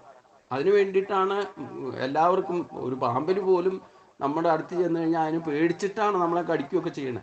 അതിനെ കൊല്ലുവോ എന്നല്ല, മരണഭയം കൊണ്ടാകും. അതിൻ്റെ ജീവൻ രക്ഷിക്കാൻ വേണ്ടിയിട്ടാണ്. അപ്പോൾ അതുകൊണ്ട് ഈ മരണഭയം പോയാൽ തന്നെ നമ്മുടെ ഏറ്റവും വലിയ വിൽ പവർ ഉണ്ടാവും. അപ്പോൾ അതാണ് നമ്മൾ ശ്രദ്ധിക്കേണ്ടത് എന്നർത്ഥം. നമ്മളെ പ്രാരാബ്ധങ്ങളിലും ഇല്ലെങ്കിൽ ഏറ്റവും വലിയ ബന്ധനം ഈ മരണഭയമാണ്. അതില്ലാതെ ആയാൽ തന്നെ 50% നമ്മുടെ പ്രശ്നങ്ങൾ തീരും. രോഗമുക്തിക്ക് നമുക്കിപ്പോൾ ഒരു എന്തെങ്കിലും പ്രത്യേകിച്ചും 50-60 വയസ്സ് കഴിഞ്ഞാൽ എന്തെങ്കിലും രോഗം വന്നാൽ തന്നെ ഏറ്റവും വലിയ എക്സൈറ്റ്മെൻറ്റ് എന്തെങ്കിലും മാരാരോഗമാണെന്നുള്ള പേടി. ആശുപത്രിയിൽ ചെന്നാൽ അവർ കുറച്ചുകൂടെ പറഞ്ഞിട്ട് പേടിപ്പിക്കുകയും കൂടെ ചെയ്യും. അപ്പോൾ ആ പേടിയും വിൽ പവർ നഷ്ടപ്പെടുമ്പോഴാണ് നമുക്ക് ശരീരത്തിൻ്റെ മനസ്സാണ് എല്ലാത്തിനും കാരണം. ശരീരം ആരോഗ്യമുള്ളതായാലും മനസ്സ് തളർന്നാൽ പിന്നെ ശരീരം കൊണ്ട് ഒരു പ്രയോജനവുമില്ല. ഇരിക്കുന്നിടത്ത് നിന്ന് എണീക്കാൻ സാധിക്കില്ല. അതേസമയം നിങ്ങളുടെ ശരീരം കൊണ്ട് എന്തെങ്കിലും അസ്വസ്ഥത ഉണ്ടെങ്കിലും വേണ്ട, മനസ്സ് ബലമുള്ളതാണെങ്കിലേ നിങ്ങൾ ആ ശരീരം കൊണ്ട് എണീറ്റ് കൊടുക്കും. ഞാൻ ഗീതാ സപ്താഹം നടത്തുമ്പോൾ ഇതിനു മുമ്പും പറഞ്ഞിട്ടുണ്ട്. 3 ദിവസമായിട്ട് കഞ്ഞി കുടിക്കാതിരിക്കുന്ന ഒരു അമ്മയുടെ അടുത്ത് എന്നിട്ട് 10 മിനിറ്റ് ഞാൻ സംസാരിച്ചുള്ളൂ. അമ്മയ്ക്ക് മനോബലം ഉണ്ടായി എഴുന്നേറ്റ് കഞ്ഞി കുടിച്ചു. 3 ദിവസമായിട്ട് എഴുന്നേക്കാൻ വീട്ടുകാർ പറഞ്ഞാലും ആര് പറഞ്ഞാലും എണീക്കാതിരുന്ന അമ്മ എൻ്റെ മുമ്പിൽ എഴുന്നേറ്റിരുന്ന് കഞ്ഞി കുടിച്ചു. എഴുന്നേറ്റ് എന്നെ നമസ്കരിക്കാൻ തയ്യാറായി. എൻ്റെ കേമത്വം കൊണ്ടല്ല, അവർക്ക് ആ മനോബലം ഉണ്ടാക്കി കൊടുത്തു. നമ്മൾ സാധാരണ രോഗിയെ കാണാൻ പോകുമ്പോൾ അവരെ ഡീഗ്രേഡ് ചെയ്യും. ഇതേ അസുഖം വന്നിട്ട് ഇന്നടത്ത് ഇന്നയാൾ മരിച്ചു, ഇന്ന ചികിത്സ ചെയ്തു, അവിടെ പോയി ഇവിടെ പോയി. ഇതൊക്കെ എന്തിനാ ഒരു രോഗിയുടെ അടുത്ത്? നമ്മളെ സമാശ്വസിക്കാൻ പോകുമായിട്ട് അവർക്ക് കുറച്ച് മനസ്സിന് ആശ്വാസവും ബലം ഉണ്ടാക്കുന്ന വിധത്തിൽ സംസാരിക്കും. സാധാരണ മനുഷ്യൻ്റെ സ്വഭാവം ഇതാ. ശരിക്കും അറിയേണ്ട വിധത്തിൽ അറിയാത്തത് കൊണ്ടാണ്. അവരല്ലെങ്കിൽ തന്നെ ആകെ മനസ്സും ശരീരവും ഗീതയൊക്കെ പഠിപ്പിക്കുകയും ചെയ്തിരുന്ന ആളാണ്. എന്നിട്ട് പോലും ഈ കിടക്കുന്ന സമയത്ത് അവരാകെ തളർന്നു. ആ ഗീതയെ പഠിച്ചിരുന്നത് കൊണ്ടില്ലേ, പഠിപ്പിക്കുകയൊക്കെ ചെയ്തിരുന്നതുകൊണ്ടാണ് എന്നെ ഒരു പക്ഷെ അവിടെ എത്തിച്ചത് അവരുടെ യോഗ. ആ ഭർത്താവിന് പോലും ശരിക്കും മനസ്സിലാക്കാൻ പറ്റിയില്ല. ഞാൻ അവിടെ പോയി ചെന്ന് ഇത്രയൊക്കെ ചെയ്തിട്ട് വന്ന് പിന്നെ 2 ദിവസത്തിനും അമ്മ മരിച്ചു. അപ്പോൾ തിരുമേനി കാരനാ മരിച്ചതെന്ന് എൻ്റെ കൂടെ വർക്ക് ചെയ്ത അദ്ദേഹത്തിന് പോലും തോന്നി. പക്ഷേ ഈ 3 ദിവസം ഇല്ലെങ്കിൽ ജീർണിച്ച ശരീരം എന്നെ ആശുപത്രിയിലൊന്നും ചെയ്യില്ല ചെയ്യാനില്ല, നിങ്ങൾ വീട്ടിൽ കൊണ്ടുപോയിക്കോളൂ എന്ന് പറഞ്ഞ ഈ ദുരിതം അനുഭവിച്ചുകൊണ്ടിരിക്കുന്ന ഒരു ജീവൻ ആ ശരീരത്തിൽ നിന്ന് മുക്തി കൊടുക്കുക ഞാൻ ചെയ്തത്. അത് മനസ്സിലാക്കാൻ കൂടെ ഉണ്ടായിരുന്ന ആൾക്ക് മനസ്സിലായില്ല. പിന്നീടത് മനസ്സിലാക്കിയിട്ട് എന്നോട് ഇപ്പോഴും അറിഞ്ഞാലും ബന്ധപ്പെടും, ഫോൺ വിളിക്കുകയൊക്കെ ചെയ്യും കേട്ടോ. പക്ഷേ എനിക്ക് ആ ഭാവമൊന്നുമില്ല. എന്നെ ആരെങ്കിലും അത്തരത്തിൽ ധരിച്ചാലും എനിക്ക് പ്രശ്നമൊന്നുമില്ല. എനിക്ക് ഭഗവാന്റെ അവർ ഗീത പഠിപ്പിച്ചുകൊണ്ടിരുന്നത് കൊണ്ട് ഭഗവാന്റെ നിയമം കൊണ്ടാണ് ഞാൻ അവിടെ ചെന്നതും ഇങ്ങനെ ഒരു കാര്യം എനിക്ക് ചെയ്യാൻ സാധിക്കും. അപ്പം മനോബലം ഉണ്ടാക്കി കൊടുത്തു. അവരെഴുന്നേറ്റിരുന്ന് കഞ്ഞി കുടിച്ചു. അപ്പോൾ മരണഭയത്തെപ്പറ്റി നിങ്ങൾ സഹസാമം ജപിച്ചിരുന്നതല്ലേ, അത് ജപിക്കാൻ സാധിക്കുന്നില്ലേ, കേൾക്കൂ, ടേപ്പ് ഇട്ടിട്ട് കേൾക്കൂ എന്നൊക്കെ പറഞ്ഞു. അത് കേൾക്കാം എന്ന് എന്നോട് വർത്താനം പറഞ്ഞവര്. എന്നിട്ട് ടേപ്പ് ഇട്ടിട്ട് 2 ദിവസം കേട്ടു. അവർക്ക് മോക്ഷത്തിലേക്ക് ശരീരം തരിച്ചു. ക്യാൻസർ ബാധിച്ചിട്ട് അതും ഭക്ഷണം ആമാശയത്തിലായിരുന്നു ക്യാൻസർ. ഭക്ഷണം കഴിക്കാൻ പോലും പറ്റുകയില്ല. അവർക്ക് കഴിച്ചാൽ കൂടുതൽ വേദനയൊക്കെ ഉണ്ടാവുമെന്ന് പേടിച്ചിട്ട് അവർ കഴിക്കാതിരുന്നേ. ഞാൻ പറഞ്ഞു, എന്തായാലും ഈ ശരീരം പോകണം. ഏത് തരത്തിൽ നിങ്ങളെ ഇത് പഠിച്ചോ, ഞാനായാലും എന്തായാലും ഈ ശരീരം തീർന്നിച്ചാൽ അത് പോകും. അപ്പോൾ പോയാലും പുതിയത് കിട്ടും, പിന്നെ എന്തിനാ പേടിക്കണേ. അപ്പോൾ ആ മനോബലം ഉണ്ടാക്കി കൊടുത്തപ്പം അവരുടെ 50% പ്രശ്നം തീർന്നു. ഇതാണ് ബന്ധനങ്ങളിൽ നിന്ന് മുക്തമാകുക എന്ന് പറയുന്നത്. ഇതാണ് നമുക്ക് സാധിക്കേണ്ടത്. അല്ലാതെ നമുക്കിപ്പോൾ വയസ്സുകാലത്ത് ഈ അഭ്യാസമൊക്കെ കാണിച്ചിട്ട് ശരീരത്തിൻ്റെ സ്ഥിതി പോലും മനസ്സിലാക്കാതെ നമ്മൾ എന്തെങ്കിലുമൊക്കെ ചെയ്തിട്ട് അതിന് പുറപ്പെടാതിരിക്കുക നല്ലത്. നമ്മുടെ ശ്വാസം സാധാരണ 2 മൂക്കിൽ ശ്വാസം വന്നു പോകുന്നുണ്ടോ അത് ശ്രദ്ധിച്ചാൽ മതി. അത് 2 മൂക്കിൽ നിങ്ങൾക്ക് രാവിലെ എഴുന്നേൽക്കുമ്പോൾ ശ്വാസഗതി സാധാരണ പോലെ നടക്കുന്നുണ്ടെങ്കിൽ നിങ്ങളുടെ ആ ശരീരം ആരോഗ്യ ദൃഢഗാത്താണ്. 2 കാര്യം ശ്രദ്ധിച്ചാൽ മതി. രാവിലെ എഴുന്നേൽക്കുമ്പം, ഉറക്കം കഴിഞ്ഞ് എഴുന്നേൽക്കുമ്പം നിങ്ങളുടെ 2 മൂക്കികളുടെയും സാധാരണഗതിയിൽ ശ്വാസം തടസ്സമൊന്നുമില്ലാതെ വന്നു പോകുന്നുണ്ടോ എന്ന് ശ്രദ്ധിക്കുക. പിന്നെ നമ്മൾ ഏത് ആഹാരം കഴിച്ചാലും വേണ്ടില്ല 2 പ്രാവശ്യമെങ്കിലും മോക്ഷം, അതായത് മലമൂത്രാദി വിസർജനം യഥാവിധി നടന്നിരിക്കണം. ഒരു 2-3 പ്രാവശ്യമെങ്കിലും സാധാരണഗതിയിൽ മോഷൻ പോയിരിക്കണം. ഇത് 2 ശ്രദ്ധിച്ചാൽ തന്നെ നിങ്ങളുടെ ശരീരം ആരൂഢമാണെന്ന് മനസ്സിലാക്കാം. അതായത് രോഗങ്ങളില്ലാത്തൊരവസ്ഥയാണെന്ന് മനസ്സിലാക്കാം. ഇതിലെന്തെങ്കിലും ശ്വാസഗതിക്കും ഇല്ലെങ്കിൽ പൾസിനൊക്കെ വ്യത്യാസം വരിക, എന്തെങ്കിലും ശരീരത്തിന് പ്രശ്നമുണ്ട്. അപ്പോൾ ഈ ശ്വാസഗതി നോർമലാണെങ്കിൽ പൾസും നോർമലായിരിക്കും. അപ്പോൾ അതുകൊണ്ട് ഈ ആവശ്യമില്ലാതെ എന്താ പറഞ്ഞേ, മനസ്സിന് ഭാരം, നമ്മൾ അതൊന്നും ചിന്തിച്ചിട്ട് വ്യാകുലപ്പെട്ടുകൊണ്ട് മനസ്സിൻ്റെ ബലത്തെ പോലും നഷ്ടപ്പെടുത്തുന്നത് പോലും നമുക്കൊരു ബന്ധനമായിട്ട് മാറും. അതുകൊണ്ട് മിഥ്യാചാരം ചെയ്യരുതെന്ന് ഭഗവാൻ ഗീതയിൽ പറഞ്ഞത്. വെറുതെ ഇരുന്നിട്ട് അതും ഇതും ആലോചിക്കരുത്. കിടന്നുറങ്ങുകയാണെങ്കിൽ നിങ്ങൾക്ക് ഉറക്കം വരുന്നില്ല, എഴുന്നേറ്റ് നിന്നിട്ട് നാമം ജപിക്കുക, ഇല്ലെങ്കിൽ ഒരു പുസ്തകം ഭഗവാന്റെ തന്നെ എന്തെങ്കിലും കീർത്തനം എന്തെങ്കിലും ചൊല്ലുക. വെറുതെ കിടക്കുമ്പോൾ നമ്മൾ എന്താ കുഴപ്പം, ഉറക്കം വരാതെ കിടന്നാലും വേണ്ടില്ല, ഇങ്ങനെ വേണ്ടാത്ത കാര്യങ്ങൾ അതും ഇതൊക്കെ ചിന്തിക്കും. രാത്രിയിൽ വയസ്സാകുമ്പോൾ അല്ലെങ്കിൽ തന്നെ ഒരു 50 വയസ്സ് കഴിഞ്ഞാൽ കുറേശ്ശെ ഉറക്കം കുറഞ്ഞുകൊണ്ടേയിരിക്കും. അപ്പോൾ അതുകൊണ്ട് കുറച്ച് ടെൻഷനോ ശരീരത്തിന് അസുഖം ഉണ്ടെങ്കിൽ പിന്നെ ഉറക്കം തന്നെ കുറവായിരിക്കും. അപ്പോൾ അതുകൊണ്ട് അയ്യോ എനിക്ക് ഉറങ്ങാൻ പറ്റുന്നില്ല എന്നോർത്ത് ടെൻഷനൊന്നും ആവണ്ട. പക്ഷേ വെറുതെ അതും ഇതും ആലോചിച്ചുകൊണ്ടിരിക്കുന്ന കച്ചിക്ഷണം യാതൊരു ഇഷ്ടത്തെ കർമ്മം മനസ്സിനെ എൻഗേജ് ആക്കി വയ്ക്കുക. ചെയ്യാൻ പറ്റുന്നത് ചെയ്യുക. ഒന്നുമില്ലെങ്കിലും ആ നാമമന്ത്രം ജപിക്കുക. ഒന്നും ജപിക്കാൻ സാധിക്കുക മനസ്സുകൊണ്ട് എന്താ പറഞ്ഞേ, പ്രണവമന്ത്രമെങ്കിലും ജപിക്കുക. മനസ്സുകൊണ്ട് വിചാരിച്ചാൽ മതി. മനനം ചെയ്യാനാണ്. നമ്മൾ കുറേ കാലം ഏതെങ്കിലും നാമം ജപിച്ച് ശീലം ഉണ്ടെന്നുണ്ടെങ്കിൽ അന്ന് നമുക്ക് മനനം ചെയ്യാൻ സാധിക്കും. ആ ഒരു സംശയമില്ല. ഓർക്ക ജപിക്കണമെന്നൊന്നുമില്ല. ഉറക്ക ജപിച്ചാൽ ചിലപ്പം എന്താ അമ്മ ജപിക്കണേ ഇല്ല അച്ഛൻ ജപിക്കണേ എന്ന് ചോദിച്ചിട്ട് ചിലപ്പം ബാക്കിയുള്ളവർ ഉറങ്ങാതെ കിടക്കുകയാണെങ്കിൽ എന്തോ പുറകിരിക്കണ ശബ്ദം കേട്ടു എന്ന് പറഞ്ഞിട്ട് വന്ന് അന്വേഷിക്കുകയും ചെയ്യും. അപ്പം മനസ്സുകൊണ്ട് ജപിക്കുകയാണ്. അതാണ് അജപാജപം എന്ന് പറയുന്നത്. ഏറ്റവും വലിയ സിദ്ധിയാണ് ജപിക്കാതെ ജപിക്കുക. ആ ഒരു അവസ്ഥയിലേക്ക് നമുക്ക് എത്താൻ സാധിക്കണം. അതുകൊണ്ട് സ്വയം ഉച്ചലിതേ ദേഹി അന്യസ്ത സമാധിനാം നിശ്ചലം തം വിചാലിയാൽ സമാധിസ്ഥ ലക്ഷണം. സമാധിയുടെ ലക്ഷണമാണ് ഇവിടെ പറയുന്നത്. ജീവൻ മുക്തനായിരിക്കുന്ന സന്യാസി നിത്യകർമ്മങ്ങളൊന്നും ചെയ്യാതെയും ധ്യാനം അഭ്യസിക്കാതെയും അലഞ്ഞ് തിരിയുന്നത് കണ്ടിട്ടുണ്ടല്ലോ. സമാധി ദർശനം ഇല്ലാത്ത അദ്ദേഹത്തിന് എങ്ങനെയാണ് ബന്ധമുക്തി ലഭിക്കുന്നതെന്ന് സംശയം ഉദിക്കുന്നു. ആ സംശയത്തിന് നിവൃത്തി വരുത്തുകയാണ് ഇവിടെ ഭഗവാൻ ചെയ്യുന്നത്. അദ്ദേഹത്തിൻ്റെ ശരീരം ചരിച്ചുകൊണ്ടിരിക്കുകയാണെങ്കിലും മനസ്സിൻ്റെ അവസ്ഥ അന്യസ്തമാണ്. മനസ്സും ജീവനും സദാസമയം നിശ്ചലതയിൽ തന്നെ വർത്തിക്കും. അത് പുറത്തുള്ളവർക്ക് കാണാൻ പറ്റില്ല. മനപ്രാണന്മാരുടെ നിശ്ചലത്വം ജീവന്റെ സമാധി ചെയ്യുന്നു. മനപ്രാണന്മാരുടെ നിശ്ചലത്വം ജീവന്റെ സമാധിയുടെ ലക്ഷണമാണ്. അതുകൊണ്ട് ജീവൻ മുക്തന്റെ ദേഹം ചരിക്കുന്നുണ്ടെങ്കിലും അദ്ദേഹത്തിന്റെ ദേഹി സദാ സമാധിസ്ഥവും ബന്ധനമുക്തവുമായിരിക്കും. അതുകൊണ്ട് ഈ ഒരവസ്ഥ ആണ് ജീവൻ മുക്ത ഭാവം എന്ന് പറയുന്നത്. അപ്പം മറ്റുള്ളവർ നോക്കുമ്പം എന്തൊക്കെയോ ചെയ്തുകൊണ്ടിരിക്കുന്നുണ്ടാവും. ബാക്കിയുള്ളവരുടെ കൂട്ടൊക്കെ സാധാരണ പോലെ പ്രവർത്തിക്കാൻ നമുക്ക് സാധിക്കണം. അതാണ് ഏറ്റവും വലിയ ഇതിലെ ഏറ്റവും വലിയ രഹസ്യം. നമ്മൾ ഈ സമാധി ലക്ഷണത്തിലേക്ക് എത്തിയാൽ, നിസ്സംഗ ഭാവത്തിലേക്ക് എത്തിയാൽ ബാക്കിയുള്ളവരെ ബോധിപ്പിക്കും. ഞാൻ സമാധിസ്ഥനാണെന്നോ, അല്ലെങ്കിൽ മറ്റുള്ളവർ ഞാൻ സമാധിസ്ഥനാണെന്നോ, ഇല്ലെങ്കിൽ ഈശ്വരനെ സാക്ഷാത്കരിച്ച ആളാണെന്നോ ഒന്നും ബോധിപ്പിക്കാനോ വിശ്വസിപ്പിക്കാനോ ഒന്നും ശ്രമിക്കണ്ട. നമ്മൾ സാധാരണ പോലെ ജീവിതം എല്ലാവരും ചലിക്കുന്ന പോലെയൊക്കെ ചലിച്ചോളുക. പക്ഷെ നമ്മുടെ മനസ്സും ബുദ്ധിയും സ്ഥിതമായിരിക്കണം. ആത്മാവിൽ ചിത്തശക്തിയിൽ ഉറച്ചായിരിക്കണം നിൽക്കുന്നത്. ഇതാണ് ശരിക്കും ആത്മബോധത്തിൽ ഉറച്ചുകൊണ്ട് നിൽക്കുക. ഇത് പുറത്തുള്ളവർക്ക് നോക്കിയാലൊന്നും മനസ്സിലാവില്ല. മനസ്സിലാകണ്ട, വിശ്വസിപ്പിക്കുകയും വേണ്ട, അവരെ ബോധിപ്പിക്കുകയും വേണ്ട. ആ ഒരു അവസ്ഥയിൽ ജീവിക്കുന്ന ഏറ്റവും വലിയ സുഖം. നമുക്ക് എല്ലാം വീക്ഷിച്ചുകൊണ്ടും ഒന്നും കാണാത്തവനെ പോലും ഒന്നും കേൾക്കാത്തവനെ പോലും എല്ലാം കണ്ടുകൊണ്ടും എല്ലാം കേട്ടുകൊണ്ടും പഞ്ചേന്ദ്രിയങ്ങളൊക്കെ കർമ്മേന്ദ്രിയങ്ങളൊക്കെ പ്രവർത്തിപ്പിച്ചുകൊണ്ട് വെച്ചാലും നമ്മൾ നിശ്ചലമായ മനസ്സിനുടമയാകണം. ഇതാണ് ഏറ്റവും വലിയ ഭഗവാൻ. അതുകൊണ്ടാണ് ഇത് നിർത്തി കാണിക്കുക. ഭഗവാൻ നിശ്ചല ബ്രഹ്മമായിട്ടൊരു വിഗ്രഹ രൂപത്തിൽ നിന്നുകൊണ്ട് നിർഗുണം പരബ്രഹ്മമാണ്. ഭഗവാനെ കണ്ടു കഴിഞ്ഞാൽ ഭഗവാൻ ഇത്രയൊക്കെ കാര്യങ്ങൾ ചെയ്യുന്നത് കൊണ്ടാണ് ഇരിക്കുന്നതെന്ന് ആർക്കും മനസ്സിലാക്കാൻ സാധിക്കില്ല. നമുക്ക് തോന്നും എന്താ ഈ കരിങ്കല്ലില് എല്ലാവരും ചോദിക്കുന്നത് അതുകൊണ്ടാണ്.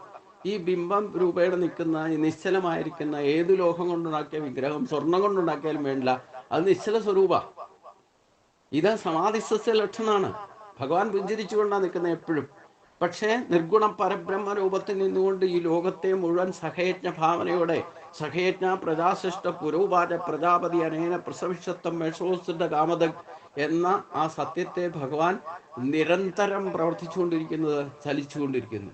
നമുക്ക് ഒറ്റ നോട്ടത്തിൽ നോക്കിയാൽ ഗുരുവായൂരപ്പൻ നിശ്ചല രൂപിയായിട്ട് അചഞ്ചലനായിട്ട് നിർഗുണ പരബ്രഹ്മമായിട്ട് ഒരു ഗുണമില്ലാത്തവൻ എന്ന് സാധാരണ നിരീശ്വരവാദികൾ പറയാനും കാരണമാണ് ഭഗവാൻ ചെയ്യേണ്ട 10 വിധ സൃഷ്ടി ചെയ്തിട്ട് പ്രകൃതിയെ എല്ലാ കാര്യങ്ങളും വേണ്ട വിധത്തിൽ കോപ്പിച്ച് അതിനെയൊക്കെ സാക്ഷിഭാവത്തിൽ വർദ്ധിച്ചുകൊണ്ട് നിശ്ചലമായിട്ട് നിൽക്കുന്നു. എന്നാൽ ഭഗവാനാണ് ഇതൊക്കെ ചെയ്യുന്നതെന്നോ ചെയ്യിപ്പിക്കുന്നതെന്നോ യാതൊരാർക്കും, നമ്മൾ ഭക്തർക്ക് പോലും മനസ്സിലാവില്ല. ഇതാണ് ജീവൻ മുക്തഭാവം. അതാണ് ഇവിടെ ഈ ഒരൊറ്റ ശ്ലോകത്തിൽ ഭഗവാൻ വിശദീകരിക്കുന്ന സ്വയമുച്ചലിതേ ദേഹേ ദേഹീ അന്യസ്ത സമാധിന നിശ്ചലം വിജാനിയാൽ സമാധിസ്ഥ ലക്ഷണം. ഇത് മറ്റൊരാളെ ബോധിപ്പിക്കാനോ ഇല്ലെ ബോധിപ്പിക്കേണ്ടതോ അല്ല, വിശ്വസിപ്പിക്കേണ്ടതോ അല്ല. അവരവർക്ക് ബോധ്യം വന്നിട്ട് നമ്മൾ നിസ്സംഗഭാവത്തിൽ എല്ലാ പ്രാരാബ്ധങ്ങളും അനുഭവിച്ചുകൊണ്ട് തന്നെ ഒന്നും അനുഭവിക്കാതെ നിൽക്കണം. എല്ലാത്തിലും എവിടെയൊക്കെ പോയി എന്തൊക്കെ കാര്യങ്ങൾ ചെയ്തു കൊടുക്കണോ അതൊക്കെ ചെയ്തു കൊടുത്തോളൂ. സാധാരണ പോലെ പ്രവർത്തിച്ചോളൂ. വീട്ടിലാണെങ്കിലും പുറത്തായാലും ഒക്കെ സാധാരണ പോലെ പ്രവർത്തിക്കുക. ഇതാണ് സമാധിസ്ഥ ലക്ഷണം. അല്ലാതെ മറ്റൊരാളെ ബോധിപ്പിക്കാനോ വിശ്വസിപ്പിക്കാനോ ഞാൻ സമാധിസ്ഥനാ എന്ന് ഒന്നും കാണിച്ചു കൊടുക്കേണ്ട ആവശ്യമൊന്നുമില്ല. കാരണം ആ ഒരു സ്ഥിതിയിൽ എത്താത്തവർക്ക് ഇതൊന്നും പറഞ്ഞാൽ മനസ്സിലാവില്ല. അപ്പൊ എല്ലാവരുടെയും ഒപ്പം വ്യവഹരിച്ചാൽ അവർക്ക് സന്തോഷമാവും. എല്ലാവരും കഴിക്കുന്ന ഭക്ഷണവും എനിക്കത് വേണ്ട ഇത് വേണ്ട എനിക്ക് അങ്ങനെ ആയാലും പറ്റൂ ഇങ്ങനെ ആയാലും പറ്റൂ എന്നൊക്കെ പറയുമ്പോഴാണ് നമ്മളെ പ്രത്യേകം അവർ ശ്രദ്ധിക്കേണ്ട അവസ്ഥയൊക്കെ ഉണ്ടാവുക. അതേസമയം നമ്മൾ എല്ലാവരുടെയും കൂടെ നിന്നാലോ, ഒരു ന്യൂട്രൽ ഭാവത്തിൽ നിന്നാൽ മതി. എവിടെ ചെന്നാലും അവരുടെ ഒപ്പം നിന്നേക്കാം, പ്രശ്നമൊന്നുമില്ല. എപ്പോഴും പ്രസന്ന ചിത്തതയുണ്ടാവും. നമുക്ക് വിപരീത ചിന്തയുണ്ടാവില്ല ഒരിക്കലും. അതെന്തുകൊണ്ടാണ് ഇതെന്തുകൊണ്ടാണ് ഇന്റർഫെയർ ചെയ്യില്ല. അവരെന്ത് ചെയ്താലും വേണ്ടില്ല, അവിടെയൊക്കെ നിസ്സംഗഭാവത്തിൽ നിൽക്കാൻ സാധിക്കും. അവരെന്ത് ചെയ്താലും വേണ്ടില്ല, നല്ലതോ ചീത്തയായിക്കോട്ടെ, നമ്മളോട് ചോദിച്ചാൽ മാത്രമേ ഉത്തരം വരാവുള്ളൂ. നമ്മൾ ഇടപെടേണ്ട ആവശ്യം വന്നാൽ മാത്രമേ ഇടപെടാവുള്ളൂ. ഇല്ലാതെ കരയുന്ന കുട്ടിക്ക് പാല് കൊടുക്കാവുള്ളൂ. ഇല്ലെങ്കിലൊക്കെ സാക്ഷിഭാവത്തിൽ നമ്മളോട് എന്തെങ്കിലും പറഞ്ഞാൽ അത് ചെയ്തു കൊടുത്തേക്കാം. നിസ്സംഗഭാവത്തിൽ ചെയ്തു കൊടുക്കുക. എപ്പോഴും പ്രസന്ന ചിത്തത നിലനിർത്തുക. ആഹാര വിഹാരാദികളും ഒക്കെ നിസ്സംഗഭാവത്തിൽ അവനവന് വേണ്ടത് എന്താണോ, ശരീരത്തിന് പറ്റിയത് എന്താണെന്ന് സ്വീകരിക്കുക. വേണ്ടാന്നുണ്ടെങ്കിലും അത് കഴിക്കണ്ട, അത്രേ ഉള്ളൂ. അവിടെ ഇഷ്ടാനിഷ്ടങ്ങളൊന്നും പ്രകടമാക്കിയിട്ട് അവരോട് കോപിക്കാനോ വികാര വിചാരങ്ങൾ പ്രകടമാക്കാനോ ഒന്നും പോകാനും പാടില്ല. ഇതൊക്കെയാണ് സമാധിസ്ഥ ലക്ഷണം. ചില ആൾക്കാരെ കണ്ടു കഴിഞ്ഞാൽ നമുക്ക് ഇത്രയധികം അറിവുള്ള ആളാണെന്നോ അല്ലെങ്കിൽ ഇങ്ങനെ ഇടപെടുന്ന ആളാണെന്നോ ഒന്നും മനസ്സിലാവില്ല. ഇതാണ് അന്തർമുഖത എന്ന് പറയുന്നത്. ഇപ്പം രമണ മഹർഷിയൊക്കെ കണ്ടു കഴിഞ്ഞാൽ എപ്പോഴും മിണ്ടാതിരിക്കുന്ന ആള്, അവിടെ പോയിട്ട് എന്താ കാര്യം, ഒന്നും അറിയാനില്ല, എപ്പോഴും മൗനമായിരിക്കുന്ന ആള്. അപ്പം അതൊക്കെ സമാധിസ്ഥ അവസ്ഥയിലാണ് അദ്ദേഹം നിന്നിരുന്നതെന്നർത്ഥം. എന്തെങ്കിലും സംശയം ചോദിച്ചാൽ തന്നെ ഉത്തരം കിട്ടണമെങ്കിൽ ചിലപ്പം ഒരു ദിവസമൊക്കെ കാത്തിരിക്കണം. അങ്ങനെയൊക്കെ ഇതൊക്കെയാണ് സമാധിസ്ഥ ലക്ഷണം എന്ന് പറയുന്നത്. ബാക്കിയുള്ളവർ നോക്കുമ്പം ഇയാളെ മൗനവൃതിയാണ്, ഒന്നും മിണ്ടില്ല, അവിടെ പോയിട്ട് എന്താ കാര്യം, ഒന്നും മിണ്ടൂല്ല, ചോദിച്ചാലും പറയില്ല, അങ്ങനെയൊക്കെ ഇരിക്കുന്നു എന്ന് സാധാരണക്കാർക്ക് തോന്നിക്കോട്ടെ. അപ്പൊ അതുകൊണ്ട് അതാണ് ഏറ്റവും വലിയ ജീവൻ മുക്തഭാവം എന്ന് പറയുന്നത്. അപ്പം അത് കുറെയൊക്കെ ഇപ്പൊ ആ ഒരു ശീലത്തിലേക്ക് ഞാൻ എത്തിക്കൊണ്ടിരിക്കുക. പൂർണ്ണമായെന്ന് ചോദിച്ചാൽ ഇല്ല, എന്നാൽ എല്ലാ കാര്യങ്ങളും കുടുംബത്തിലാണെങ്കിലും പുറത്താണെങ്കിലും എല്ലാ കാര്യങ്ങളും ഇടപെടും. ആർക്കും ഒരു സംശയം തോന്നുന്ന വിധത്തിൽ പോലും നിൽക്കില്ല. എൻ്റെ ഇഷ്ടാനിഷ്ടങ്ങളൊക്കെ അനുസരിച്ചുകൊണ്ട് തന്നെ അവരുടെയൊക്കെ ഒപ്പം നിൽക്കാനും അവരുടെ ഇഷ്ടത്തിനനുസരിച്ച് പെരുമാറാനും ഒക്കെ പഠിച്ചു കഴിഞ്ഞു എന്നർത്ഥം. ഇതാണ് മറ്റുള്ളവരുടെ ഇഷ്ടത്തിന് വേണ്ടിയിട്ട് തൻ്റെ ഇഷ്ടങ്ങളെ ത്യജിക്കാൻ പഠിച്ചാൽ മതി. ഈ ജീവൻ മുക്ത ഭാവമൊക്കെ നമുക്ക് തന്നെ വന്നോളൂ. എല്ലാവരോടും അഡ്ജസ്റ്റ് ചെയ്യാനും പഠിക്കും. സിറ്റുവേഷൻ മൈൻഡഡ് ആവും. നമുക്ക് എപ്പോഴും പ്രസന്നചിത്തയുണ്ട്. നമ്മളോട് ആരെ എതിർത്താലും വേണ്ട, മാനിച്ചാലും അപമാനിച്ചാലും ഉദാസീന ഭാവം നമുക്ക് കൈവരുത്താൻ സാധിക്കും. ഇതൊക്കെയാണ് ഭക്തിയോതി ഭഗവാൻ പറഞ്ഞിരിക്കുന്ന ലക്ഷണങ്ങളും ഭക്തന്റെ ലക്ഷണം എന്തൊക്കെയാണ്. അപ്പൊ അതുകൊണ്ട് അമാത്രം ശബ്ദരഹിതം സ്വരവ്യഞ്ജനവർജിതം ബിന്ദുനാഥ കലാതീതം യസ്തം വേദസ്സവേദവൻ. ഉപാസനയിൽ പ്രണവപാദങ്ങളായിരിക്കുന്ന അകാര ഉകാര മകാര മൂർധ മാത്രകൾക്ക് ക്രമേണ ലയപ്രാപ്തി ഉണ്ടാകും. അകാര ഉകാരത്തിലും അകാരത്തോടുകൂടി ഉകാരവും മകാരത്തിലും അകാര ഉകാരമകാരങ്ങളായിരിക്കുന്ന സ്വരവ്യഞ്ജനങ്ങൾ കേവലനാദങ്ങളാകുന്നു. അർത്ഥമാത്രയിലും ലയിക്കുന്നു. അർത്ഥമാത്രയോ ശുദ്ധ ബ്രഹ്മമായിരിക്കുന്ന ശബ്ദരഹിതമായിരിക്കുന്ന അമാത്രയിൽ ലയിക്കുന്നതാണ്. പൂർണ്ണചന്ദ്രനും 16 കലകളും ഈ പ്രണവ മന്ത്രത്തിൽ തന്നെ ഉണ്ട്. അതായത് പൂർണ്ണചന്ദ്രന്റെ പ്രഭ ഈ ബ്രഹ്മനാഥമായിരിക്കുന്ന പ്രണവ മന്ത്രത്തിൽ 16 കലകളോടും ശേഖരമായിരിക്കുന്ന 15 കലകളുമുണ്ട്. ക്ഷയിക്കാതിരിക്കാനുള്ള 16 കലകളുണ്ടെങ്കിൽ അതിനെ ക്ഷയിപ്പിക്കാൻ ക്ഷയിപ്പിക്കാനുള്ള 15 കലകളും അതിനോടൊപ്പം തന്നെ. അതാണ് ഈ പൂർണ്ണചന്ദ്രൻ എന്ന് പറഞ്ഞാൽ 15 ദിവസം പൂർണ്ണമായിട്ട് നിൽക്കുക. പിന്നെ അതിനെ ക്ഷയിപ്പിക്കുന്ന കലകൾ 15 ദിവസത്തേക്ക് വീണ്ടും അതിൻ്റെ അമാവാസി കാലത്തേക്ക് വരുമ്പം അതാണ് ശരിക്കും 2 പക്ഷം, കറുത്ത വർഷവും വെളുത്ത വർഷവും വരുന്നതിൻ്റെ കാര്യം. അപ്പോൾ അതിനെ ക്ഷയിപ്പിക്കുന്ന 15 കലകളുണ്ടെങ്കിൽ 16 കലകളാണ് അതിനെ പോഷിപ്പിക്കുന്നത്. ഇതിൻ്റെയൊക്കെ പ്രവർത്തനം പ്രകൃതി നടക്കുന്ന ആ പൂർണ്ണചന്ദ്രൻ്റെ അല്ലെങ്കിൽ ചന്ദ്രൻ്റെ ശക്തിയൊക്കെ ഓരോ ജീവജാലങ്ങളുടെ ശരീരത്തും പ്രകൃതിയെയും അത് ബാധകമാണെന്നറിയുക. എന്നാൽ ഇതൊക്കെ ചന്ദ്രനാ ചെയ്യുന്നതെന്നുള്ള വല്ല ഭാവമുണ്ടോ? അത് നിസ്സംഗഭാവത്തിലല്ലേ ഇതൊക്കെ ചെയ്യും. സൂര്യനാണെങ്കിൽ ഇത്രയും കാര്യങ്ങൾ ചെയ്യുന്നുണ്ട്. 8 ഗ്രഹങ്ങളുടെ ശക്തി തന്നിലേക്ക് ആകർഷിച്ച അത് എല്ലാ ശരീരങ്ങൾക്കും പ്രകൃതിയെയും സസ്യലതാദികളെ 84 ലക്ഷം തരം ജീവജാലങ്ങളെയും പോഷിപ്പിക്കുന്നത് ഈ സൂര്യന്റെ ശക്തിയാണ്. ഈ ലോകത്ത് മുഴുവൻ, ഒരിടത്ത് മാത്രമല്ല. സൂര്യനാഭാവം ഉണ്ടോ? ഞാൻ അതൊക്കെ ചെയ്യണമെന്ന് എപ്പോഴെങ്കിലും സൂര്യൻ പറയാറുണ്ടോ? ഇതാണ് നിസ്സംഗഭാവം, ജീവൻമുക്ത ഭാഗം. അവരവരുടെ കർത്തവ്യം. അപ്പോൾ ക്ഷയരഹിതമായ ഒരു കലയും ക്ഷയരഹിതമായ 16ാമത്തെ കല സദാശിവ മൗലിയിൽ കുടികൊള്ളുന്നുണ്ട്. അതേപോലെ നമ്മുടെ ശരീരത്തിലും 16 കലകളുണ്ട്. 5 കലകൾ അഗ്നിഖണ്ഡത്തിലും 5 കലകൾ സൂര്യഖണ്ഡത്തിലും അടുത്ത 5 കലകൾ ചന്ദ്രമണ്ഡലത്തിലും സ്ഥിതി ചെയ്യുന്നു. ഈ ഖണ്ഡങ്ങൾ യഥാക്രമം അടിയിൽ നിന്നും മുകളിലേക്കാണ് 5 ഖണ്ഡങ്ങളായിട്ട് സ്ഥിതി ചെയ്യുന്നത്. ചന്ദ്രഖണ്ഡ ഉപരിയാണ് 16ാമത്തെ കലയുള്ളത്. മൂലാധാര സ്വാധിഷ്ഠാനങ്ങൾ അഗ്നിഖണ്ഡത്തിലും മണിപൂരകം അനാഘതം എന്ന സൂര്യമണ്ഡലത്തിലും വിശുദ്ധി ആജ്ഞാചക്രം ചന്ദ്രമണ്ഡലത്തിലും വസിക്കുന്നു. ചന്ദ്രഖണ്ഡോപരിയാണ് ഷോഡശീ കലയുടെ സ്ഥാനം. സമയ മതപ്രകാരം നമുക്ക് 4 ബിന്ദുക്കളാണ് പ്രധാനമായിട്ട് ഉള്ളത് എന്ന് പറയുന്നു. 3 ബിന്ദുക്കൾ ത്രികോണകാരമായിരിക്കുന്ന മൂലാധാരത്തിലും 1 ബിന്ദു സഹസ്രാരത്തിലുമാണ് ഇരിക്കുന്നത്. മൂലാധാര ത്രികോണത്തിൽ ത്രിബിന്ദുക്കളായിട്ട് നിൽക്കുന്ന ലിംഗത്തിൽ കുണ്ടലിനി ശക്തി സുപ്തമായിട്ട് ശയിക്കുന്നു. അതായത് ഒരു പാമ്പ് പത്തി മടക്കി വെച്ച് അകത്ത് ചുരുണ്ടുകൂടിയിരിക്കുന്ന അവസ്ഥയ്ക്കാണ് ഇവിടെ സ്വയംഭൂലിംഗത്തിൽ കുണ്ടലിനി സുപ്തമായി ശയിക്കുന്നു എന്ന് പറഞ്ഞത്. സ്വയംഭൂലിംഗം ഒരു ത്രികോണ സുപ്തകിയാണ്.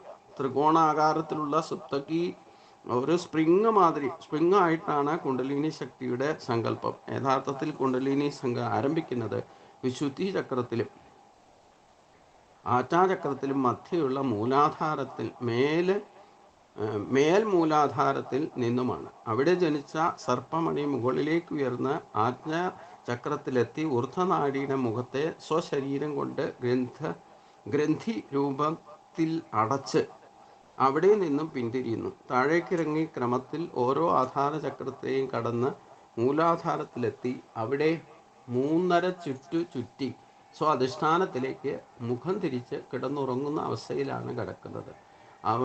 ആ കുണ്ടലിനിയുടെ ഉൽക്കാരമാണ് ശ്വാസപ്രശ്വാസങ്ങളുടെ സദാ ചലിച്ചുകൊണ്ടിരിക്കുന്നത്. ഉപാസനയിൽ കുണ്ടലിനി സംഗതി ഉണരും.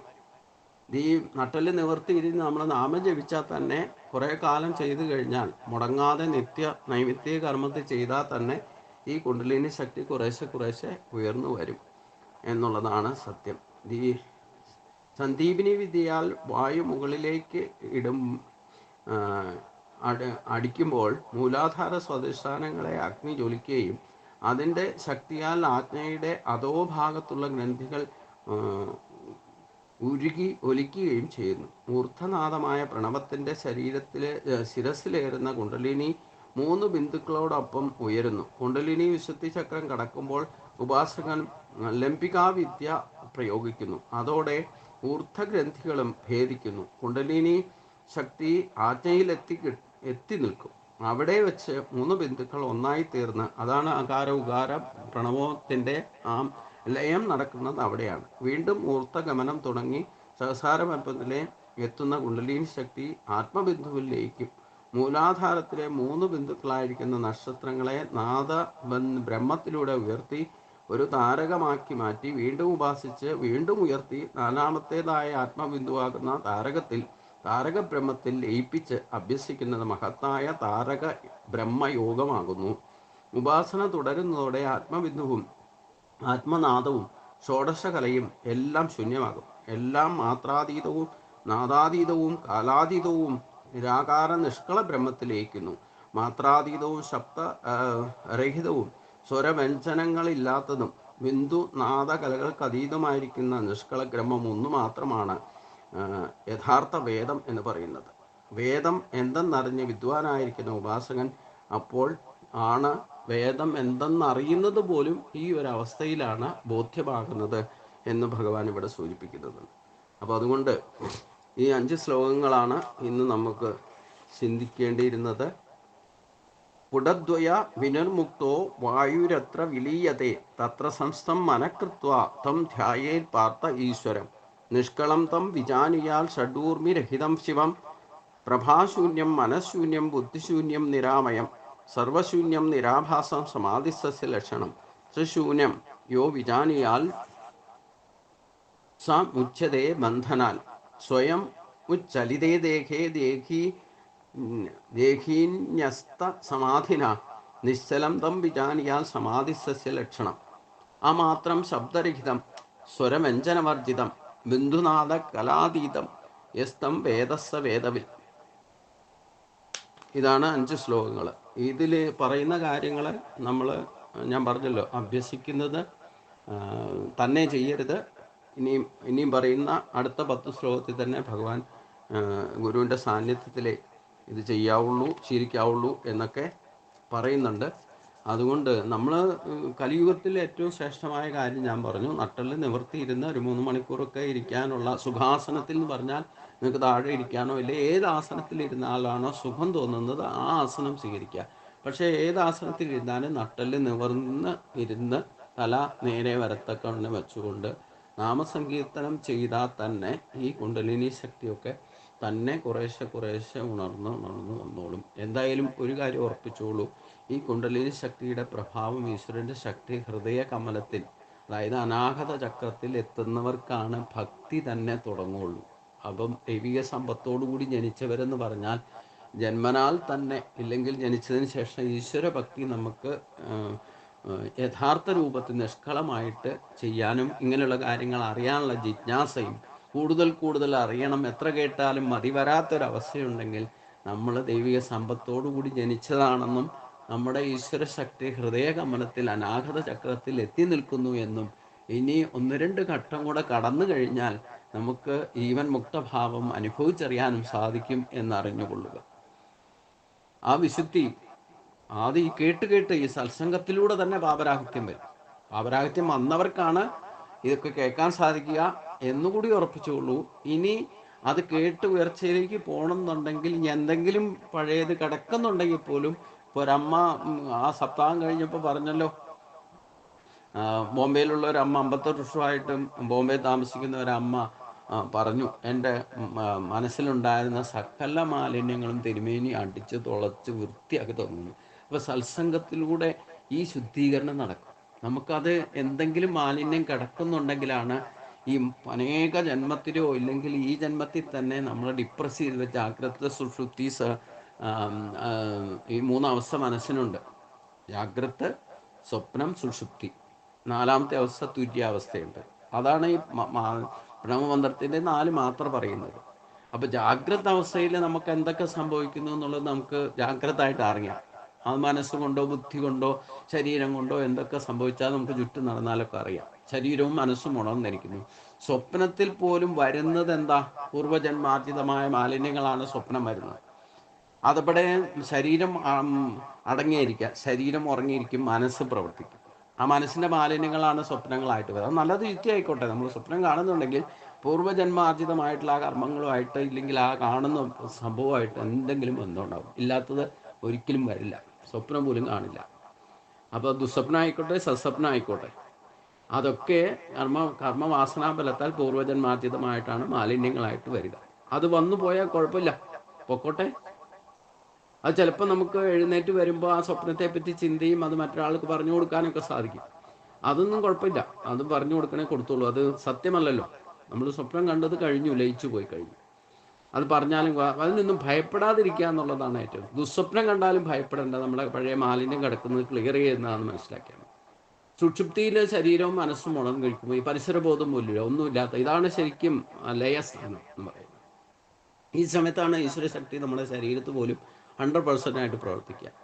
ഇതിനൊക്കെ അപരിയാണ് തുര്യാവസ്ഥ എന്ന് പറയുന്നത്. നമ്മളെന്നോ ഏത് ജന്മത്തിലായാലും ഈ ജന്മത്തിലായാലും വേണ്ടില്ല, ചില കാര്യങ്ങൾ നമ്മളെ വിചാരങ്ങൾ ഡിപ്രസ് ചെയ്ത് വെക്കും. സന്തോഷം തോന്നേണ്ട സമയത്ത് സന്തോഷം പ്രകടിപ്പിക്കാതെ അത് ഡിപ്രസ് ചെയ്ത് വെക്കും. ഇല്ലേ ദുഃഖം വരുന്ന സമയത്ത് ദുഃഖം പ്രകടമാക്കാതെ അത് ഡിപ്രസ് ചെയ്ത് വെക്കും.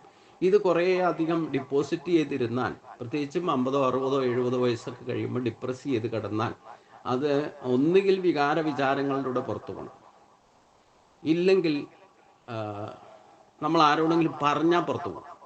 എന്തെങ്കിലും ഡിപ്രസ് ചെയ്ത് പറഞ്ഞാൽ ആ വികാരം പ്രകടമാക്കിയാൽ പുറത്തു പോകും. ഇല്ലെങ്കിൽ എന്താ കുഴപ്പമെന്ന് ചോദിച്ചു കഴിഞ്ഞാൽ നമ്മുടെ ശരീരത്തിലൂടെ മനസ്സിലൂടെയോ രോഗങ്ങളായിട്ട് പുറത്തു വരും. ഈ 3 തരത്തിൽ അത് പുറത്തു പോകണം. പുറത്തു പോകാതെയും ചിലത് അടിഞ്ഞുകൂടി കിടക്കും. അതാണ് സത്സംഗത്തിലൂടെയും ഈ പറയുന്ന നാമസങ്കീർത്തനത്തിലൂടെയൊക്കെ ക്ലിയർ ചെയ്യുക എന്ന് പറയുന്നത്. അപ്പം അമ്മ പറഞ്ഞത് എൻ്റെ മനസ്സ് മുഴുവൻ ശുദ്ധമാക്കി തന്നു തിരുമേനി എന്ന് പറഞ്ഞ പോലെ ഈ സത്സംഗത്തിലൂടെ ഏറ്റവും വലിയ ഗുണം അതാ. നമ്മൾ എന്തെങ്കിലും സംശയങ്ങളോ ഇല്ലെങ്കിൽ മനസ്സിൻ്റെ മാലിന്യങ്ങളോ നമുക്ക് പോലും അറിയാതെ കിടക്കുന്നുണ്ടെങ്കിൽ അത് ഓട്ടോമാറ്റിക്കായിട്ട് ശുദ്ധീകരിക്കപ്പെടും. ആ ശുദ്ധീകരിച്ചാലാണ് വിശുദ്ധി പൂർണ്ണമായിട്ട്, വിശേഷ ശുദ്ധീകരണം നടക്കുമ്പോഴാണ് ഈ അനാഹതത്തിൽ കിടക്കുന്ന ജീവശക്തി വിശുദ്ധിയിലേക്ക് എത്തുക.